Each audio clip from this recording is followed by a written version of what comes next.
আজ কোরআন বন্ধ করে যারা, উপরে মুসলমানের লেবেল লাগায় বিপরীতে কুফরি লালন করে তারা। কোন মুসলমানের সন্তান কোরআনের দাওয়াতে বাধা দিতে পারে না। এদেশে নারীরা যদি ল্যাংটা হয়ে নাচতে পারে, তাহলে নারীরা কেন ঘরে ঘরে যে কোরআনের তালিম করতে পারবে না? কোন ফতোয়ার ভিত্তিতে নারীদের তালিমে বাধা দেওয়া হবে?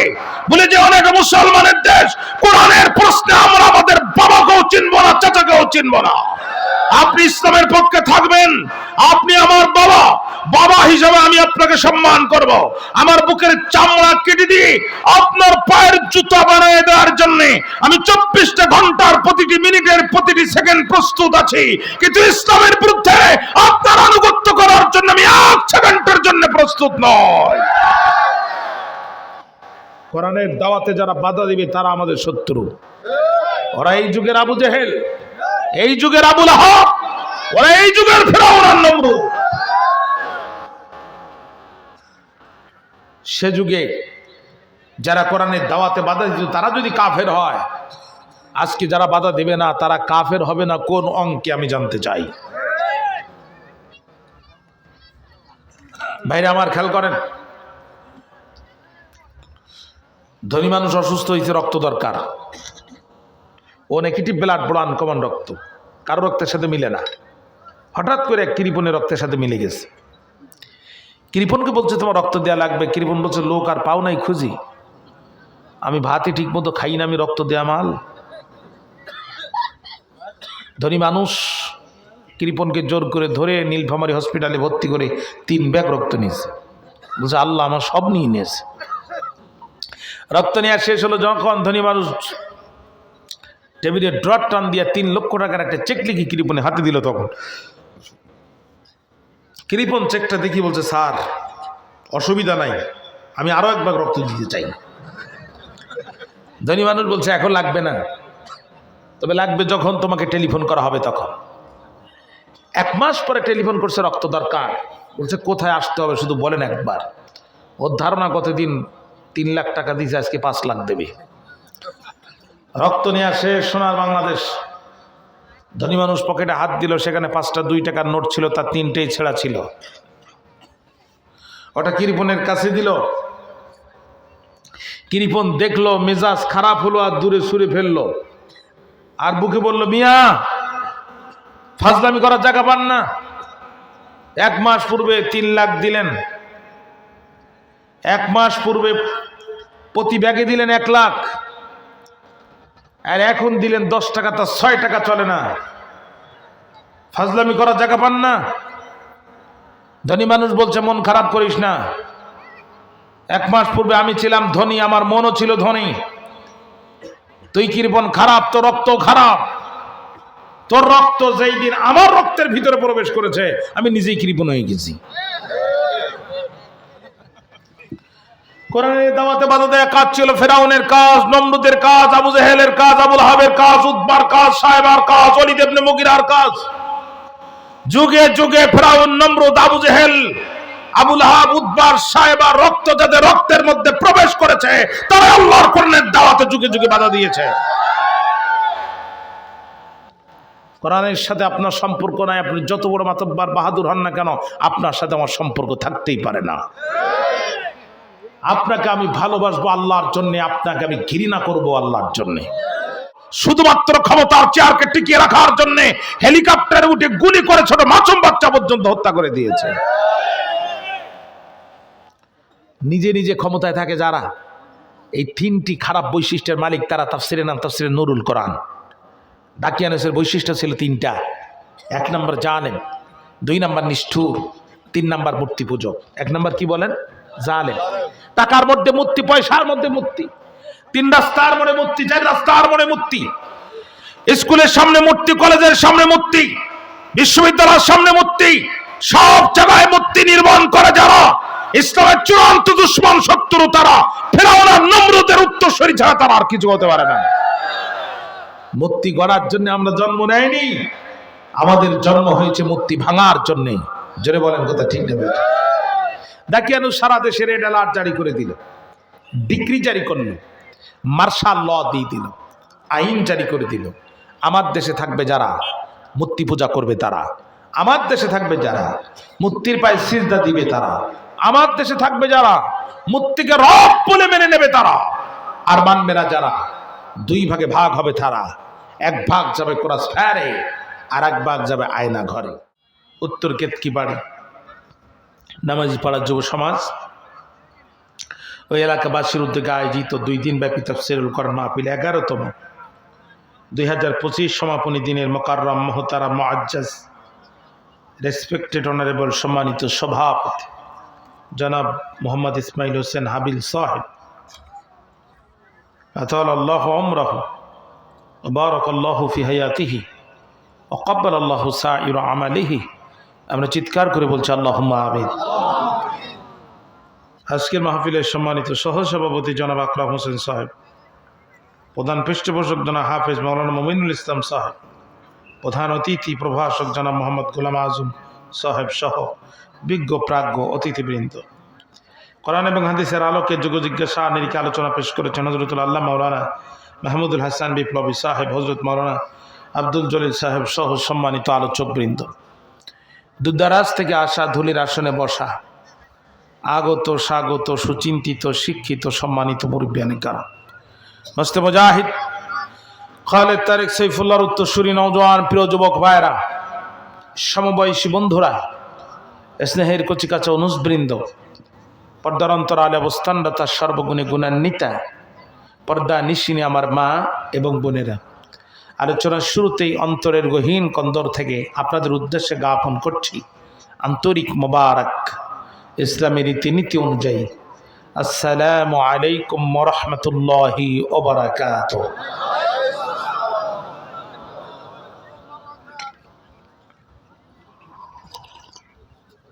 হৃদয়ের সবটুকু ভাব আবেগ প্রেম এবং ভালোবাসা কণ্ঠের আগে উদিত করে আবেগ আর অনুপ্রাণিত কণ্ঠে অবনত মস্তকে প্রশান্ত চিত্তে কালিমাতুর শুকর আদায় করছে ওই মহান মাবুদের দরবারে যে রব্বুল আলামিন এই জনপদের প্রত্যন্ত অঞ্চল থেকে আপনার আমার মতো নগণ্য গোলামকে কোরআন শোনার জন্য একত্রিত করেছেন। আপনারা খুশি না বেজার? চিৎকার করে বলছি আলহামদুলিল্লাহ। কোরআনের আয়োজন শুনলে মোমেন খুশি হয়, শয়তান বেজার হয়। মোমেন আয়োজন করে আর শয়তান বাধা দেয়। শয়তান কিন্তু শুধু জিনের ভিতরে নাও, মানুষের ভিতরেও শয়তান। মিনাল জিন্নাতি মানব শয়তান আর জিন শয়তান। জিন শয়তান তাড়ানোর দোয়া আছে, কিন্তু মানব শয়তান তাড়ানোর দোয়া নাই। তাহলে জিন শয়তান বেশি ভয়ঙ্কর না মানব শয়তান বেশি ভয়ঙ্কর? দরুদ আর সালাম পেশ করছি বিশ্ব মানবতার মুক্তির মহান দিশারি, নির্যাতিত মানবতার নবী, বঞ্চিত মানবতার নবী, সাইয়্যিদুল মুরসালিন ও খাতিমুন নবিয়্যিন, ইমামুল আম্বিয়া মুহাম্মদুর রাসূলুল্লাহ সাল্লাল্লাহু। ভূমিকা ছাড়াই সরাসরি কথা শুরু করতে চাই।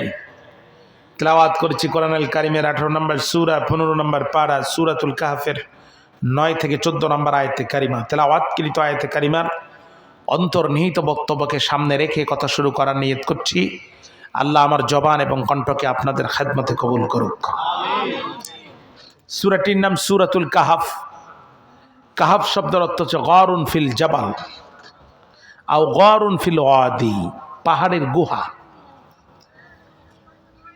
আজ থেকে ৭,০০০ বছর পূর্বে বর্তমান জর্ডানের রাজধানী আম্মান শহর থেকে আনুমানিক ৬০ কিলোমিটার দক্ষিণ পূর্বে ইবনে আব্বাস রাদিয়াল্লাহু তাআলা আনহুর বর্ণনা অনুযায়ী বানজালুস নামক পাহাড়ের হাইজুম নামক গুহায় কিছু সংখ্যক ইমানদারদের উপর এক ঐতিহাসিক মর্মান্তিক হৃদয় বিদারক এবং নিষ্ঠুর ঘটনার অবতারণা ঘটেছিল, যার বর্ণনা এই সূরাটির মধ্যে এসেছে। এজন্যে সূরাটিকে বলা হয় সূরাতুল কাহফ, পাহাড়ের গুহার সূরা। সূরাটির মধ্যে আয়াত সংখ্যা ১১০টি, রুকু সংখ্যা 12টি। সমগ্র পৃথিবীর সমস্ত মুফাসসিররা এই বিষয়ে একমত। সূরাটি নাজিল হয়েছিল মক্কায়, অতএব সূরাতুল কাহফ একটি মাক্কি সূরা। এটি হচ্ছে সূরাটির সংক্ষিপ্ত পরিচিতি। আমার বক্তৃতার 2 নম্বর পয়েন্ট হচ্ছে আল মুনাসাবাতু বাইনা সূরাতাইন। তেলাওয়াতকৃত সূরার সাথে পূর্ববর্তী সূরা 2টি সূরার সম্পর্ক কি? তাফসীরের অত্যন্ত গুরুত্বপূর্ণ পয়েন্ট এটি। যদি আপনার কাছে থাকে তাহলে আরেকটু জোর বাড়ান। আমার পরে কি আর কোনো বক্তা আছে? যা আছে সব দেন। ব্যাস, আপনাদের মনোযোগ আছে আমার দিকে? আমিন ইয়া রব। আল্লাহ আপনার দোয়া কবুল করুন। আমি আসছি সেই কুমিল্লা কোম্পানিগঞ্জ থেকে, শরীর খুব ক্লান্ত, আপনারা একটু সহযোগিতা করবেন আশা করি ইনশাআল্লাহ। মাইক মাঝে মাঝে বন্ধ হয়, মাঝে মাঝে অফ হয়, মাঝে মাঝে কমে বাড়ে। হ্যাঁ বাইরে আমার, হ্যাঁ ব্যাস, এবার আপনি বসে পড়ুন, বসে একদম চেয়ার নিয়ে আমার পাশে এসে বসুন। আচ্ছা, পূর্ববর্তী 17 নম্বর সূরার নাম হচ্ছে সূরা বানী ইসরাঈল, আর 18 নম্বর সূরা হচ্ছে সূরাতুল কাহাফ। সূরাতুল ফাতিহার পরে সূরাতুল বাকারা, সূরাতুল বাকারার পরে সূরা আলে ইমরান, আলে ইমরানের পরে নিসা, এইভাবে ধারাবাহিকভাবে এই সিরিয়াল করে দিয়েছেন যিনি, একটু চিৎকার করে বলেন কে তিনি? প্রশ্ন হচ্ছে আল্লাহ রাব্বুল আলামিন কেন সূরা বনী ইসরাঈলের পরে সূরা কাহাফ দিলেন? এইটি দুইটি সূরার মধ্যে সম্পর্ক কি? মুফাসসিররা তাফসিরে অনেকগুলো সম্পর্ক বের করেছেন, কিন্তু আমি আমার মূল আলোচনাকে দ্রুত আগিয়ে নেওয়ার স্বার্থে দুইটি সম্পর্ক আপনাদের সামনে উল্লেখ করছি। আপনারা একটু জবান খুলে জবাব দেন, 5 ওয়াক্ত নামাজের পরে আমরা 33 বার কি বলি? একটু জোরে বলেন। এরপরে 33 বার কি বলি? পূর্বের সূরা বানী ইসরাঈল শুরু হয়েছে সুবহান শব্দ দিয়ে, আর তার পরের সূরাতুল কাহাফ শুরু হয়েছে আলহামদু শব্দ দিয়ে, যার কারণে আল্লাহ তাআলা দুইটি সূরাকে পাশাপাশি করে দিয়েছেন। কাফেররা রাসূলের কাছে প্রশ্ন করলো 3টা, জোরে বলেন কয়টা? 1 নাম্বার রূহ কি এবং তার তাৎপর্য কি? 2 নাম্বার সেই বিস্ময়কার এবং বিস্ময়কার যুবক কারা, যাদের ঘটনা অত্যন্ত অত্যন্ত অত্যন্ত বিস্ময়কর। 3 নাম্বার সেই মহান ব্যক্তি কে, যিনি মিনাল মাশরিকি ইলাল মাগরিব, ফ্রম ইস্ট টু ওয়েস্ট, পূর্ব থেকে পশ্চিম পর্যন্ত সমগ্র পৃথিবী পরিভ্রমণ করেছেন, এবং তার ঘটনা কি? প্রথম প্রশ্নের জবাব ইয়াসআলুনাকা আনির রূহ, এই প্রশ্নের জবাব দিয়েছেন আল্লাহ তাআলা পূর্বের সূরা বানী ইসরাঈলের মধ্যে। বাকি 2টি প্রশ্নের জবাব দিয়েছেন আল্লাহ তাআলা সূরাতুল কাহাফের মধ্যে, যার কারণে 2টি সূরাকে আল্লাহ পাশাপাশি করে দিয়েছেন। বাঙালি বিনা লাভে লোহাও বয় না। সূরা কাহাফ যে আমরা তেলাওয়াত করব, আমাদের উপকার কি হবে, আমরা কি লাভ পাবো? আখিরি জামানার নবীর উম্মতের জন্য সবচাইতে ভয়ঙ্কর ফিতনার নাম হচ্ছে দাজ্জালের ফিতনা। রাসূলুল্লাহ হাদিসে বলেছেন, দাজ্জাল লোকটি খাটো হবে, এক চোখ তার অন্ধ হবে, ডান হাতে জান্নাত দেখাবে, বাম হাতে জাহান্নাম দেখাবে। পৃথিবীর সমস্ত শিল্পীরা গান গায়, নাক 1, নাক 2, কণ্ঠের স্কেল দিয়ে। দাজ্জালের কণ্ঠের সর্বনিম্ন স্কেল হবে নাক 6। নাক 6 স্কেল দিয়ে দাজ্জাল যখন গানের টান মারবে, দাজ্জালের পাগল পাড়া সুরে মোহিত বিমোহিত হয়ে লক্ষ লক্ষ দুর্বল মানুষ এক একটা টানে বেঈমান হয়ে যাবে। গর্ভবতী নারীদের সন্তান কোলে পেটে নিয়ে দৌড়াতে থাকবে, দাজ্জালের গানের কণ্ঠে পাগল হয়ে সন্তান পর্যন্ত ডেলিভারি হয়ে যাবে, তারা ঠিক পাবে না। রাসূল বলছেন, এই কঠিন মুহূর্তে ঈমান রাখা যখন দুষ্কার হয়ে যাবে, মান হাফিজা 10 আয়াতিন মিন আউয়ালি সূরাতিল কাহফি আসাবা মিনাদ দাজ্জাল, আমার উম্মতের মধ্যে যারা সূরা কাহফের প্রথম 10টি আয়াত মুখস্থ করবে, দাজ্জালের ফিতনা থেকে আল্লাহ নিজে হাতে তাদের ঈমানকে রক্ষা করবে। 2 নাম্বার বুখারী শরীফের আরেকটি হাদিস নেন। রাসূলুল্লাহর একজন সাহাবী ছিলেন, নাম তার উসাইদ ইবনে হুযাইর রাদিয়াল্লাহু তাআলা। উনি একদিন ঘরের মধ্যে সূরা কাহাফ তেলাওয়াত করতেছিলেন, যখন গৃহের জন্তু জানোয়াররা ছটফট করতেছে, তখন উসাইদ ইবনে হুযাইর রাদিয়াল্লাহু তাআলা বাইরে আসার পরে আকাশের দিকে লক্ষ্য করে দেখে, এক খণ্ড ঘন কালো ঠান্ডা হিমেল মেঘ টোটাল বাড়িটিকে ছায়া দিয়ে আছে। নবী সাহাবী পাশে তাকায় দেখে অন্য বাড়ির উপরে কোনো কালো মেঘ নাই, শুধু আমার বাড়ির উপরে কালো মেঘ। ভয় লাগবে কি লাগবে না? নবী সাহাবী ভয় পেয়ে গেলেন, দ্রুত রাসূলুল্লাহর খেদমতে হাজির হলেন। ইয়া রাসূলুল্লাহ, আমি সূরা কাহাফ তেলাওয়াত করতেছিলাম, যখন আমার গৃহের জন্তু জানোয়ারগুলো ছটফট করতেছে, তখন বাইরে আসার পরে আকাশের দিকে লক্ষ্য করে দেখি এক খণ্ড হিমেল মেঘ আমার বাড়িটিকে ছায়া দিয়েছে। ওগো নবীজি, আমি ভয় পেয়ে গেলাম। নবী আমার ডাক দিয়ে বলে, উসাইদ ভয় পেও না। বক্স বন্ধ হয়ে গেল।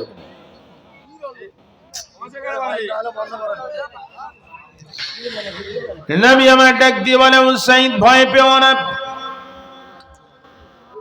فإنها سكينة تنزلت عند القرآن أو تنزلت للقرآن উসাইদ ভয় পেও না এটা রহমতের সাকিনা সূরা কাহাফ তেলাওয়াত করার বরকতে আল্লাহ রাব্বুল আলামিন সরাসরি তোমার বাড়ির উপরে রহমতের সাকিনা নাজিল করেছে। আরেকটি হাদিস নেন, যেই ব্যক্তি জুমার দিন সূরা কাহাফ তেলাওয়াত করবে এক জুমা থেকে আরেক জুমা পর্যন্ত আল্লাহ তার জীবনের গুনাহগুলো মাফ করে দেবে, আল্লাহ তার জীবনের নিরাপত্তা তার নিজের হাতে তুলে নেবে। তাহলে আমি প্রথমে সূরাটির পরিচিতি বলেছি, 2 নম্বর সূরাটির সাথে পূর্বের সূরার সম্পর্ক কি আমি আপনাদের সামনে 2টা সম্পর্ক বলেছি। 3 নম্বর সূরাটি তেলাওয়াত করলে আমাদের কি লাভ হবে আমি 3টি হাদিস আপনাদের সামনে পেশ করেছি। 4th নম্বর পয়েন্ট হচ্ছে সাবাবে নুজুল, আসবাবে নুজুল, নাজিলের কারণ, কোন কারণে সূরা লাহাফ নাজিল হলো এটি আলোচনা করেই আমি আপনাদের সামনে ভিতরে তাফসিরে প্রবেশ করতে চাই, যদি আপনাদের অনুমতি পাই। আপনারা কি রাজি আছেন ভাই? কোরআন বন্ধ করার জন্য মক্কার কাফেররা 2 জন বুদ্ধিজীবীকে মদিনার ইহুদিদের কাছে পাঠালো বুদ্ধি নিতে কোরআন কেমনে বন্ধ করা যায়। একজনের নাম নজর ইবনে হারেস, আরেকজনের নাম উকবা ইবনে আবি মুইত। সে যুগে কোরআন বন্ধ করত যারা কাফের ছিল তারা, আজ কোরআন বন্ধ করে যারা উপরে মুসলমানের লেবেল লাগায় বিপদের কুফরি লালন করে তারা। কোন মুসলমানের সন্তান কোরআনের দাওয়াতে বাধা দিতে পারে না।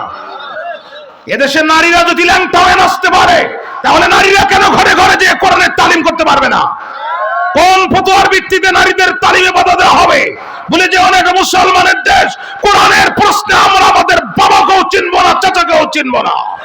আপনি ইসলামের পক্ষে থাকবেন, আপনি আমার বাবা, বাবা হিসাবে আমি আপনাকে সম্মান করব। আমার বুকের চামড়া কেটে দিয়ে আপনার পায়ের জুতা বানিয়ে দেওয়ার জন্য আমি 24টা ঘন্টার প্রতিটি মিনিটের প্রতিটি সেকেন্ড প্রস্তুত আছি, কিন্তু ইসলামের বিরুদ্ধে আপনার আনুগত্য করার জন্য আমি 1 সেকেন্ডের জন্য প্রস্তুত নই। কোরআনের দাওয়াতে যারা বাধা দিবে তারা আমাদের শত্রু। ওরা এই যুগের আবু জেহেল, এই যুগের আবু লাহাব, ওরা এই যুগের ফিরআউন আর নমরুদ। সে যুগে যারা কোরআনের দাওয়াতে বাধা দিত তারা যদি কাফের হয়, আজকে যারা বাধা দেবে না তারা কাফের হবে না কোন অঙ্কে আমি জানতে চাই। ভাইরা আমার খেয়াল করেন, ধনী মানুষ অসুস্থ হয়েছে, রক্ত দরকার, ও নেগেটিভ ব্লাড, বড় আনকমন রক্ত, কারো রক্তের সাথে মিলে না। হঠাৎ করে এক কৃপণের রক্তের সাথে মিলে গেছে। কৃপণকে বলছে তোমার রক্ত দেওয়া লাগবে। কৃপণ বলছে লোক আর পাও নাই খুঁজি, আমি ভাতই ঠিক মতো খাই না, আমি রক্ত দেয়া মাল। ধনী মানুষ কৃপণকে জোর করে ধরে নীলফামারী হসপিটালে ভর্তি করে 3 ব্যাগ রক্ত নিয়েছে। বলছে আল্লাহ আমার সব নিয়ে নিয়েছে। রক্ত নেওয়া শেষ হলো যখন, ধনী মানুষ টেবিলে ড্রপ টান দিয়ে 3 লক্ষ টাকার একটা চেক লিখে কৃপণে হাতে দিল। তখন কৃপণ চেকটা দেখি বলছে স্যার অসুবিধা নাই, আমি আরো 1 ভাগ রক্ত দিতে চাই। ধনী মানুষ বলছে এখন লাগবে না, তবে লাগবে যখন তোমাকে টেলিফোন করা হবে তখন। 1 মাস পরে টেলিফোন করছে রক্ত দরকার। বলছে কোথায় আসতে হবে শুধু বলেন একবার। ওর ধারণা কতদিন 3 লাখ টাকা দিয়েছে, আজকে 5 লাখ দেবে। রক্ত নিয়ে আসে সোনার বাংলাদেশ। ধনী মানুষ পকেটে হাত দিল, সেখানে 5টা 2 টাকার নোট ছিল, তার 3টেই ছেঁড়া ছিল। ওটা কৃপণের কাছে দিল। কৃপণ দেখলো, মেজাজ খারাপ হলো আর দূরে সুরে ফেললো, আর বুকে বলল মিয়া ফাজলামি করার জায়গা পান না।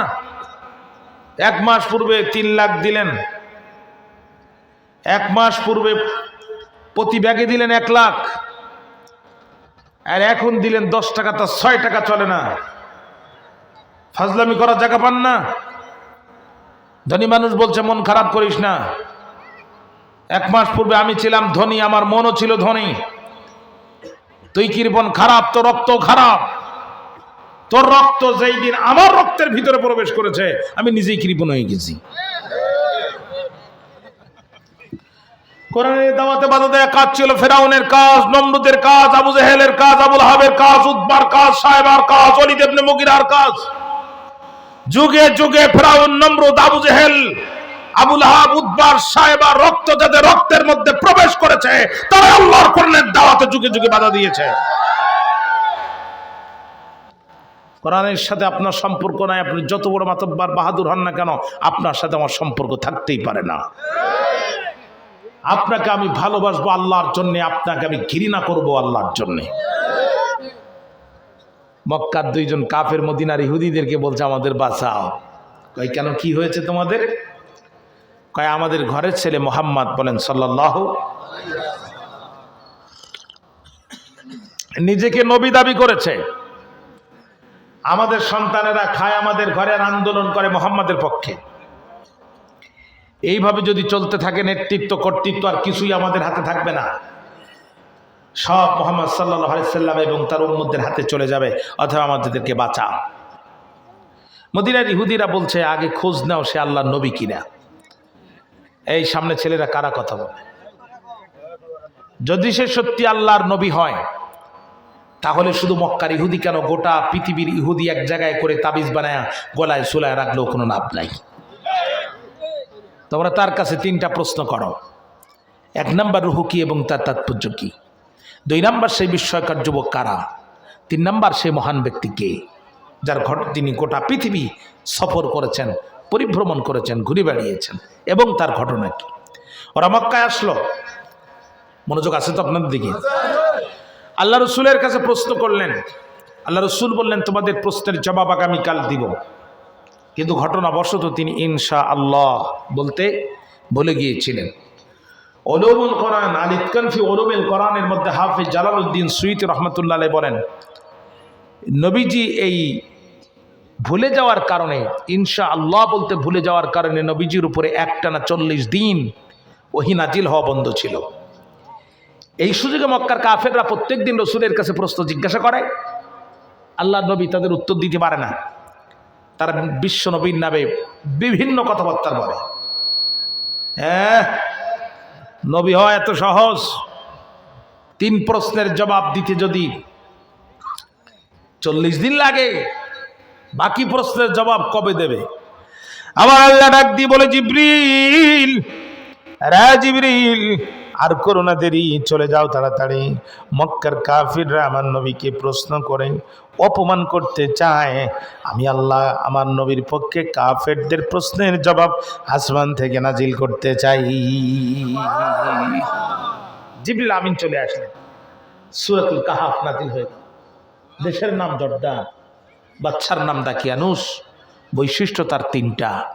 1 নাম্বার জালেম, 2 নাম্বার নিষ্ঠুর, 3 নাম্বার মূর্তি পূজক। পৃথিবীর যত স্বৈরা শাসক আছে এদের বৈশিষ্ট্য 3টা। জোরে বলেন কয়টা? 1 নাম্বার জালেম, 2 নাম্বার নিষ্ঠুর, 3 নাম্বার মূর্তি পূজক। কত বড় জালেম হলে পরে ফেরাউন মুসা আলাইহিস সালামের জন্ম হতে দেবে না, এজন্য ছোট ছোট বাচ্চাগুলোকে হত্যা করেছে। কি জাতের জালেম হলে পরে নমরুদ ইব্রাহিম আলাইহিস সালামের মধ্যে জীবন্ত পয়গম্বরকে আগুনের মধ্যে নিক্ষেপ করেছে। কোন জাতের জালেম হলে পরে স্বৈরাচার শুধুমাত্র ক্ষমতার চেয়ারকে টিকিয়ে রাখার জন্য হেলিকপ্টারে উঠে গুলি করে ছোট মাসুম বাচ্চা পর্যন্ত হত্যা করে দিয়েছে। নিজে নিজে ক্ষমতায় থাকে যারা, এই 3টি খারাপ বৈশিষ্ট্যের মালিক তারা। তাফসিরে নাম তাফসিরে নুরুল কোরআন।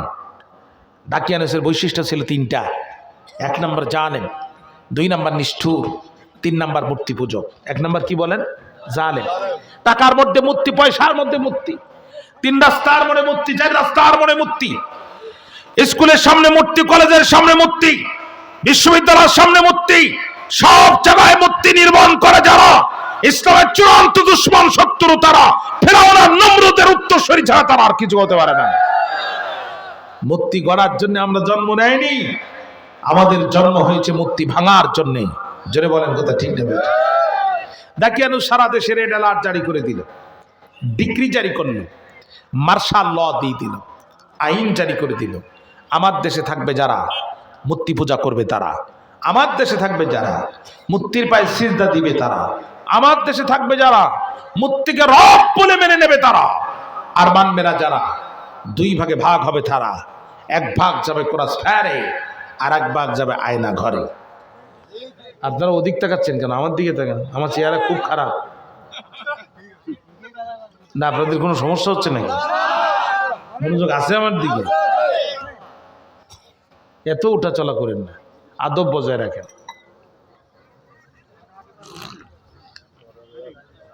আর যদি বিরক্ত হন তাহলে হাত তুলুন, আমি দোয়া করি। সারা দেশের মানুষ মেনে নিল, এই হুকুম জারি করলো যখন সারা দেশের মানুষ মেনে নিল, তখন মানল না যারা 7 জন যুবকের একটা গ্রুপ। তারা, আপনারা জানতে চান তারা কারা? আল্লাহ পাক নিজেই তাদের পরিচয় তুলে ধরেছেন। জোরে কান্না সুবহানাল্লাহ। রাব্বুল আলামিন বলেন, নাহনু নাকুসু আলাইকা নাবাআহুম বিল হক ইন্নাহুম ফিতয়াতুন আমানু বিরাব্বিহিম ওয়া জিদনাহুম হুদা। নবী, আমি এখন ওই যুবকদের সত্য কাহিনী আপনাদেরকে বর্ণনা করে শোনাচ্ছি। ইন্নাহুম ফিতয়াতুন, নিশ্চয়ই তিনি ছিল যুবকগণ। ওয়া আমানু বিরাব্বিহিম, তারা তাদের রবের প্রতি ঈমান এনেছিল। আর আমি আল্লাহ তাআলা কি করেছিলাম? ওয়া জিদনাহুম হুদা, আর আমি আল্লাহ তাআলা হেদায়েতের রাস্তাকে বৃদ্ধি করে দিয়েছিলাম। একটু জোরে কন্না সুবহানাল্লাহ। ফিতিয়াত শব্দটা ফাতা শব্দের বহুবচন। 3টি বিষয়ের উপযুক্ত কালকে যৌবনকাল বলে। কয়টি? চরিত্র গঠন, সিদ্ধান্ত গ্রহণ এবং কার্য সম্পাদন। এই 3টি বিষয়ের উপযুক্ত কালকে যৌবনকাল বলে। চরিত্র গঠন বুড়া বয়সে হয় না, এটা যৌবনেই চরিত্র গঠিত হয়ে যায়। যেই চাচা যৌবনে ঠিক মতো নামাজ পড়ে নাই, ওই চাচা বুড়া বয়সে মসজিদে যায় ঠিকই, কিন্তু নামাজের রাকাত ঠিক মতো পায় না। তো চাচা ফজর বেলা আজানের সময় উঠছে, আজ যেভাবে হোক আমি জামাত 2 রাকাত পাবই, কিন্তু চাচি আম্মার ছায়া আর চাচার পাঞ্জাবি ছিল এক জায়গায়। চাচা ভুল করে নিজেরটা না নিয়ে চাচি আম্মার ঠেলেছে। মুয়াজ্জিন তাকবীর দিয়েছে, ইমাম সাহেব নামাজ শুরু করেছে। চাচাকে অসুবিধা নেই, আজ আমি আগে ভাগে চলে আসছি। টিউবওয়েল চাপ দিয়া উজু করে চাচি আম্মার ছায়া মাথার ভিতরে ঢুকাইয়া চাচা হাত একবার ডাইন পাশে দেয়, একবার বাম পাশে দেয়, পাঞ্জাবির হাত খুঁজে পাওয়া যায় না। 2 রাকাত শেষ, সালাম ফিরানো শেষ, তাসবিহ তাহলিল শেষ। এবার যুবক বেরিয়ে দেখে চাচার মাথার ভিতরে বস্তা, আর চাচা শুধু কষাকষি করে। যুবক টাক দিয়ে কয়, চাচা এমন করেন কেন? চাচা কয়, বাবা তোমার আগে আসছি কিন্তু পাঞ্জাবির হাত খুঁজে পাচ্ছি না। যুবক তাকেই ভালো করে দেখে বলে, ও চাচা এটা তো চাচি আম্মার ছায়া। বলছে, এই জন্যই হাত খুঁজে পাওয়া যাচ্ছে না, এই জন্য ইবাদত করতে হবে যৌবন বয়সে, বুড়া বয়সে কিন্তু ইবাদতের হাত খুঁজে পাবেন না। এই জন্য কাজী নজরুল বলেছেন, এখন যৌবন যার, যুদ্ধে যাওয়ার সময় তার। আসহাবে কাফের 7 জন যুবক এক হয়ে বলছে, যেই মূর্তির মুখে কুত্তায় প্রস্রাব করে ওই মূর্তি কোনোদিন আমাদের রব হতে পারে না। রাস্তায় মূর্তি আছে, কুত্তা একটা ভুল করে সামনে আবুলের চৌরাস্তা চলে গেছে, কিন্তু ওখানে মনে পড়েছে যে মূর্তিটা একটা দেখে আসলাম। কুত্তা চিন্তা করলো, তাহলে ওদিকে একটু পরে যাবো না, আগে কামটা সেরিয়ে আসি। কুত্তা আবার পিছনে এসে স্টেন গান মেশিনের মতো পা উঁচু করে দিয়া আপন মহিমায় মূর্তির মুখে স্প্রে করে। ঠিক না? আসহাবে কাফের 7 জন যুবক বলছে, যে মূর্তির মুখে কুত্তায় প্রসাব করে এই মূর্তি কোনোদিন আমাদের রব হতে পারে না। জীবন গেলে জীবন দেব, ঈমান দেব না। জীবন গেলে জীবন পাবো, ঈমান পাবো না। জীবন গেলে কেমনে জীবন পাবো? মিনহা খালাকনাকুম ওয়া ফিহা নুঈদুকুম ওয়া মিনহা নুখরিজুকুম তারাতান উখরা। কিয়ামতের দিন আল্লাহ আপনাকে আমাকে আবার পুনরুজ্জীবিত করবেন, এ ব্যাপারে কি কোনো সন্দেহ আছে? এই যুগে যদি ঈমান হারা হয়ে মারা যায়, কিয়ামতের দিন কি নতুন করে আর ঈমান আনার কোনো সুযোগ আছে? অতএব জীবনের মূল্য বেশি নয়, ঈমানের মূল্য বেশি। জীবন বাঁচানো ফরজ নয়, জীবন বাঁচানো ফরজ, এই কথা কোরআনেও নাই, হাদিসেও নাই। জীবনের মূল্য বেশি নয়, ঈমানের মূল্য বেশি। জীবন বাঁচানো ফরজ নয়, জীবন বাঁচানোর জন্য, ঈমান বাঁচানোর জন্য জীবন কোরবানি করা ফরজ। আসহাবে কাহাবের 7 যুবক বলল জীবন দেব মাগার ঈমান দেব না। এই ঘোষণা দিল যখন ডিবি হারুন বিষয়টা টের পেল, তখন কে টের পেল? আপনারা আবার তাফসিরের কিতাবে ডিবি হারুনের নাম শুনতে যাবেন না, তাহলে আবার পাবেন না। তদানীন্তন গোয়েন্দা সংস্থার নাম আমি খুঁজে পাই নাই, এজন্য ডিবি হারুনের নাম দিয়ে বললাম যাতে আপনারা চিনতে পারেন। ডিবি হারুন তার ঊর্ধ্বতন কর্মকর্তা বেনজিরকে বলছে, স্যার লাইন তো খুব খারাপ। কয় কি? কয় সারা দেশের মানুষ মানলো, 7 জন যুবক পাওয়া গেল, এরা মানলো না। আর এদের কলিজার মধ্যে যে কি ইমান, গোটা পাহাড় তুলে যদি চাপায়া দেন তারপরও এদের কলিজা থেকে এদের রবকে বের করতে পারবেন না। বেনজির বলছে ওসব পরে দেখবানে, আগে সব কটার গ্রেপ্তার কর। বলছে স্যার কেমনে গ্রেপ্তার করব? ওদের নামে তো কোনো মামলা নাই। বেনজির বলছে মামলা যা লাগে পরে দিয়ে নেবো নে, আগে গ্রেপ্তার করো। তাহলে বোঝা গেল পৃথিবীর সব সরকার আগে মামলা করে পরে গ্রেপ্তার করে, স্বৈরাচার যারা আগে গ্রেপ্তার করে পরে মামলা লাগায় তারা। কথা বলেন না কেন? হাজী সাহেব মক্কায় মামলা হয় বাংলায়, হাজী সাহেব কবরে মামলা হয় 10 বছর আগে, হাজী সাহেব কবরে 10 বছর পরে থানায় মামলা হয়েছে উপরে। চাষি আম্মা বুড়ি মানুষ লাঠি নিয়ে খোঁড়াতে খোঁড়াতে যেয়ে বলছে বাবা ওসি নিজের কানে শুনেছি, কষ্ট করে এসেছি, তোমার চাচার নাকি মামলা হয়েছে, জানতে চাই তোমার চাচা কি করেছে। ওসি সাহেব কয়ে চাষি আম্মা বুড়া খুব দুষ্টু, আমার থানার সামনে ককটেল মেরেছে। বাবা এই ঘটনা কবে ঘটেছে? গতকাল রাত 8:30টায় ঘটেছে। কই বুড়া তো 10 বছর আগেই মারা গেছে। ওই বুড়ার সাথে আমি বুড়ির মহাব্বতটা তো গভীর ছিল। আমি মেয়েদের বাড়িতে যেতাম যখন, বুড়ায় টেলিফোন করতো তখন, ওরে বুড়ি যত রাত বাড়িতে আসো তাড়াতাড়ি, তোমার ছাড়া কেমনে থাকতে পারি। সেই মহব্বতের বুড়া আমার 10 বছর আগে গেল কবরে, মাত্র 2 বার উঠলো পরে, একবার গত নির্বাচনের সময়, আর একবার তোমার থানার সামনে ককটেল মারার সময়। বাবা পরিস্থিতি যা সৃষ্টি হচ্ছে, সামনে কিন্তু বুড়া আবারও কবর থেকে উঠতে পারে। অতএব তুমি আমার মোবাইল নাম্বারটা নাও, আমার চেয়ারম্যানের নাম্বারটা নাও। বুড়া যদি এবার কোনোদিন কবর থেকে ওঠে, রিমান্ডে তোমার নেওয়া লাগবে না, তুমি শুধু আমার কাছে জমা দিবা। আমি ওর কাফনের কাপড়টা ধরে একটাবার জিজ্ঞাসা করবো, বুড়ারে এত মহাব্বত ছিল দুনিয়ার উপরে, ও বুড়া হারামি তুমি সেই মহাব্বত ভুলে চলে গেলে কবরে।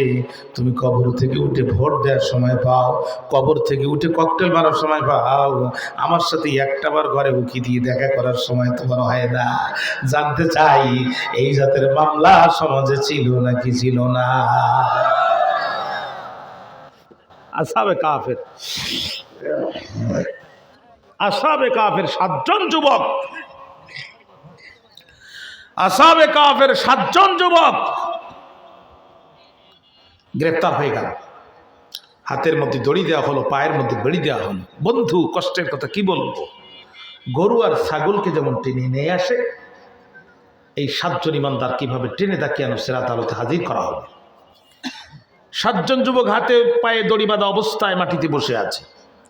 দাকিয়ানুস রাত সিংহাসনে সকালবেলা হাজির হলো। মনোযোগ আছে তো আমার দিকে?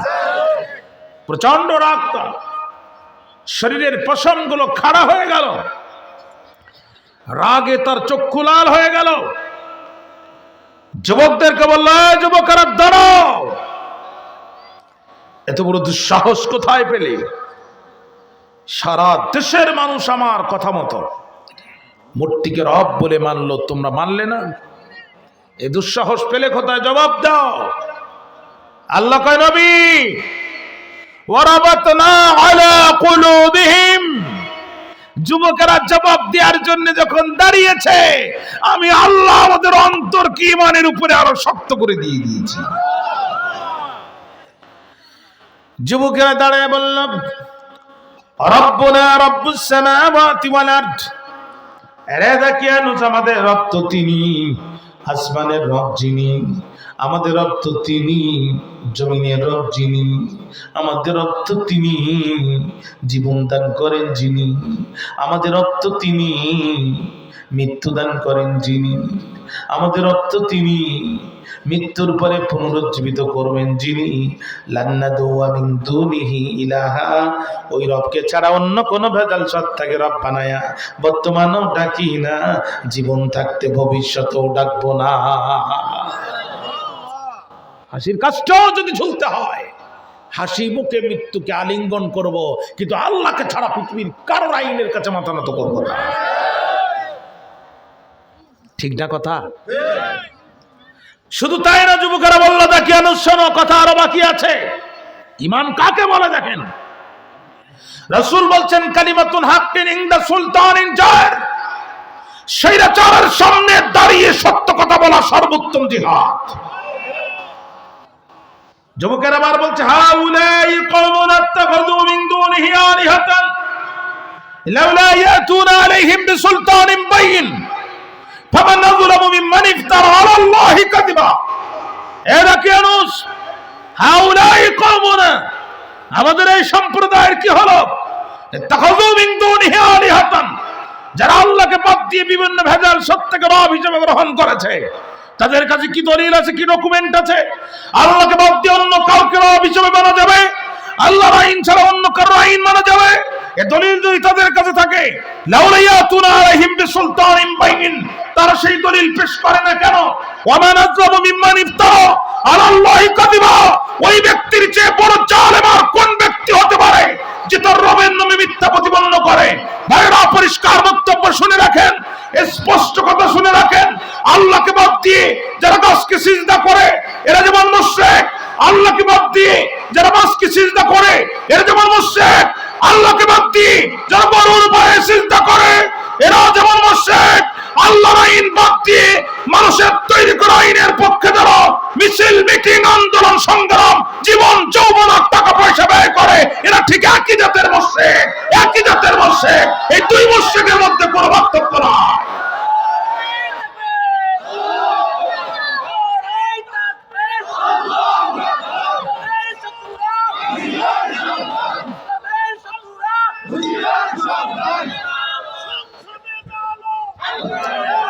জমিন যার, আইন চলবে তার।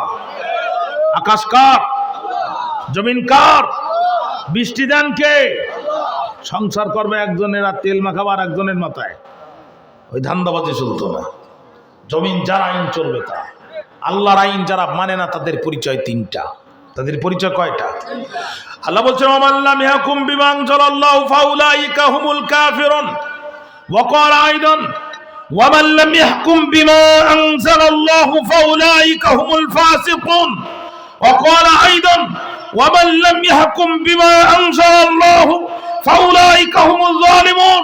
যারা কোরআনের বিচার চায় না, কোরআন দিয়ে সুপ্রিম কোর্ট চালায় না, কোরআন দিয়ে জজ কোর্ট চালায় না, কোরআন দিয়ে সমাজের বিচার করে না, মানুষের কাছে ওরা ইমানদার হতে পারে, বড় মসজিদের সভাপতি হতে পারে, 10 বার হজ করতে পারে, আল্লাহর কাছে এক নাম্বার পরিচয় কাফের, 2 নাম্বার ফাসিক, 3 নাম্বার জালেম। এই কাফের, ফাসিক আর জালেমের বাইরে ওর আর কোনো পরিচয় থাকতে পারে না। আমি আপনার শত্রু না, আপনি আমার শত্রু না। পরিষ্কার বক্তব্য, পরিষ্কার বক্তব্য।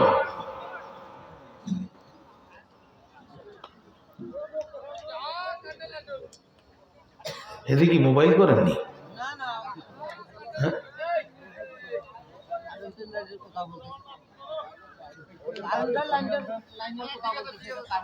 বেড়ায় যদি ফসল খাই, ফসল বাঁচাবেন কেমন? কারেন্টের লাইনের জন্য যদি মাহফিলের ওয়াজ বন্ধ হয়ে যায়, মারাত্মক বিপদ।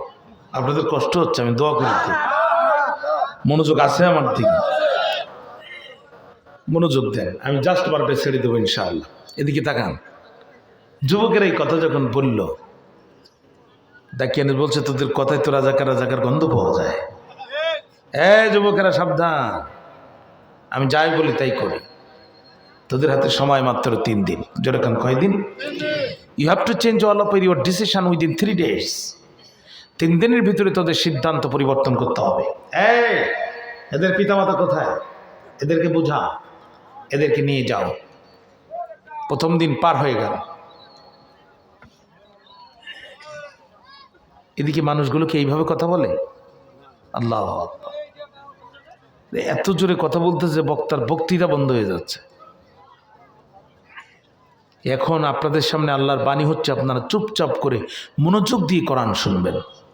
যদি শোনেন জীবনের গোনাগুলো বৃষ্টির মতো ঝরে যাবে, আল্লাহর রহমতের বাড়িধারা বর্ষণ করা হবে। আমরা দেখি যে কোরআনের মাহফিলে এসে দূরে দাঁড়ায় কথা বলে ডিস্টার্ব করে যারা কালী পূজা দুর্গা পূজার কাস্টমার, তারা সমস্ত মুসল্লি এখানে বসে আছে, এরা এত কপাল পড়া, এদের জন্য আল্লাহ পাক এই জান্নাতি বাগানের একটা সিট বরাদ্দ করে নেই। আফসোস লাগে, আফসোস লাগে। ভাইরা আমার, প্রথম দিন কেটে গেল, দ্বিতীয় দিন কেটে গেল, তৃতীয় দিন যুবকরা এক হয়ে বলছে শোনো আর কোনো কথা নাই, আগামীকাল স্যারেন্ডার করার দিন কি করবা? বলছে আমাদের মধ্যে একজন ইমাম নিয়োগ করো, নেতা নিয়োগ করো। ইমাম মানে নেতা, ইমাম মানে কি বলে?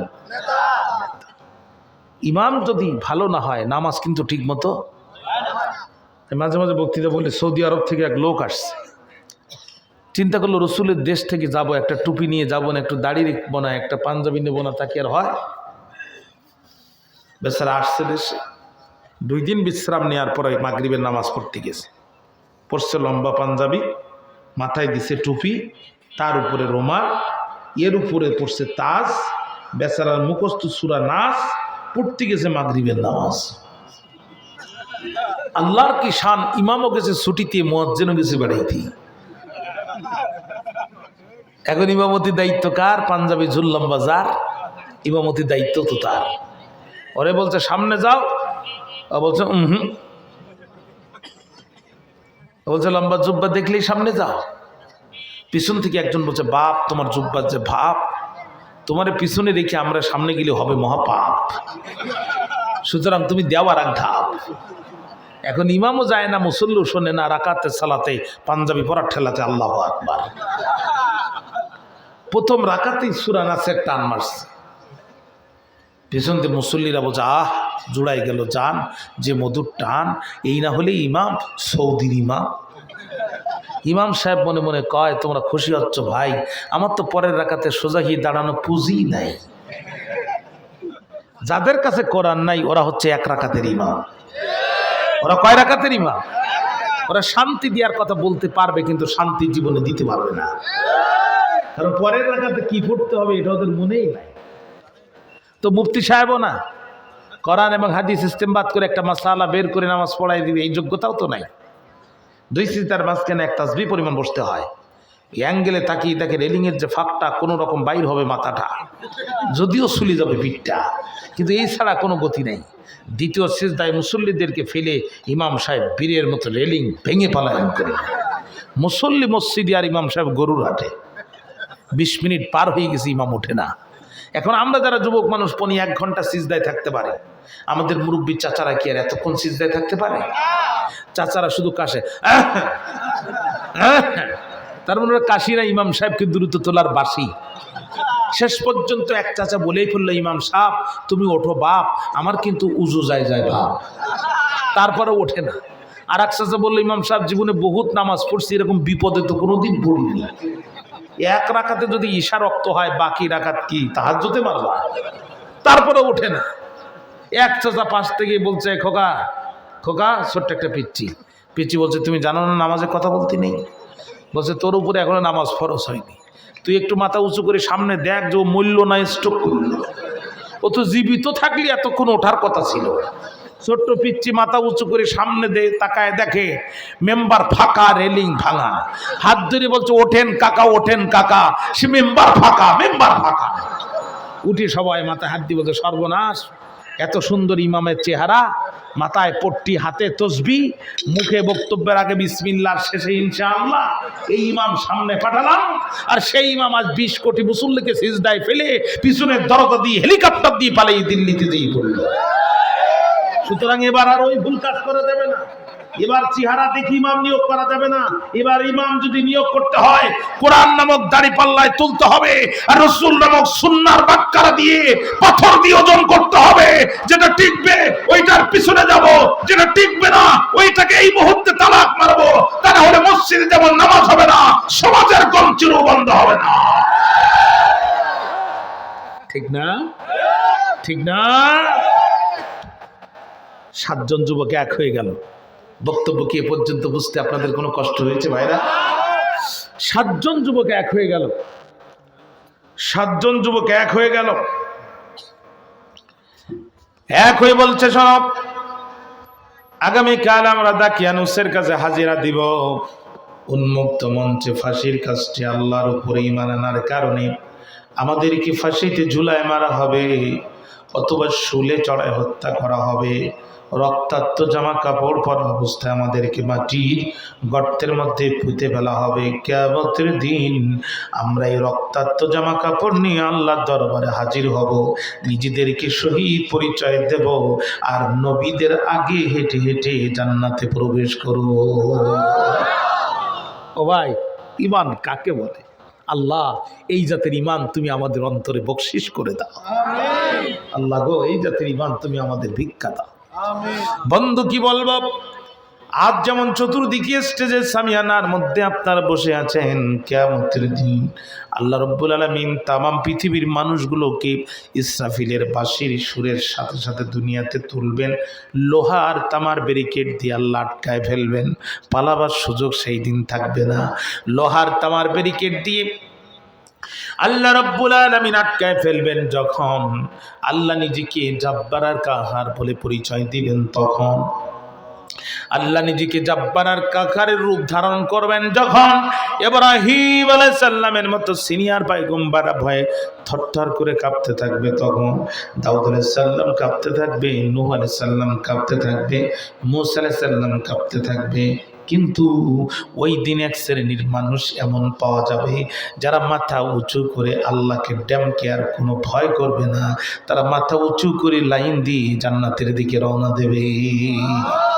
আল্লাহ তাআলা ডাক দিয়ে বলবেন, দাঁড়াও দাঁড়াও, তোমরা কারা, পরিচয়টা দিয়ে যাও। তখন তারা মাথা উঁচু করে পিছনে বলবে, রব্বুল আলামিন উনজুর ইলাইনা, আমাদের দিকে তাকাও, আমরা হলাম তারা দিন কায়েমের প্রয়োজনে তোমার ওহির বিধানের আহ্বানে ডোমার ডিমলা দেবীগঞ্জ আর শিলাহাটি রাজপথে জীবন কুরবানি করেছিলাম যারা, আল্লাহ আমরা তারা। এই যে দেখো আমাদের হাত নাই পা নাই, বুকের মধ্যে চাইনিজ কোরালার, পেটের মধ্যে AK-47 গুলি, আল্লাহ এক কথায় আমরা শহীদ। আল্লাহ বলবেন, বান্দা বুঝলাম তোমরা তারা শহীদ যারা, কিন্তু কোথায় যাও? তখন তারা বলবে, রব্বুল আলামিন জান্নাতের দিকে যাই।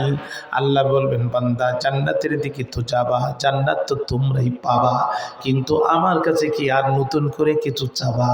আল্লাহ যখন বলবে আমার কাছে যা চাবা তাই পাবা, বান্দারা তখন হেসে দেবে আর বলবে, রব্বুল আলামিন জান্নাতের পরে তুমি আর কি দিতে চাও? আল্লাহ বলবে, যা চাবে সব পাবে ভাও।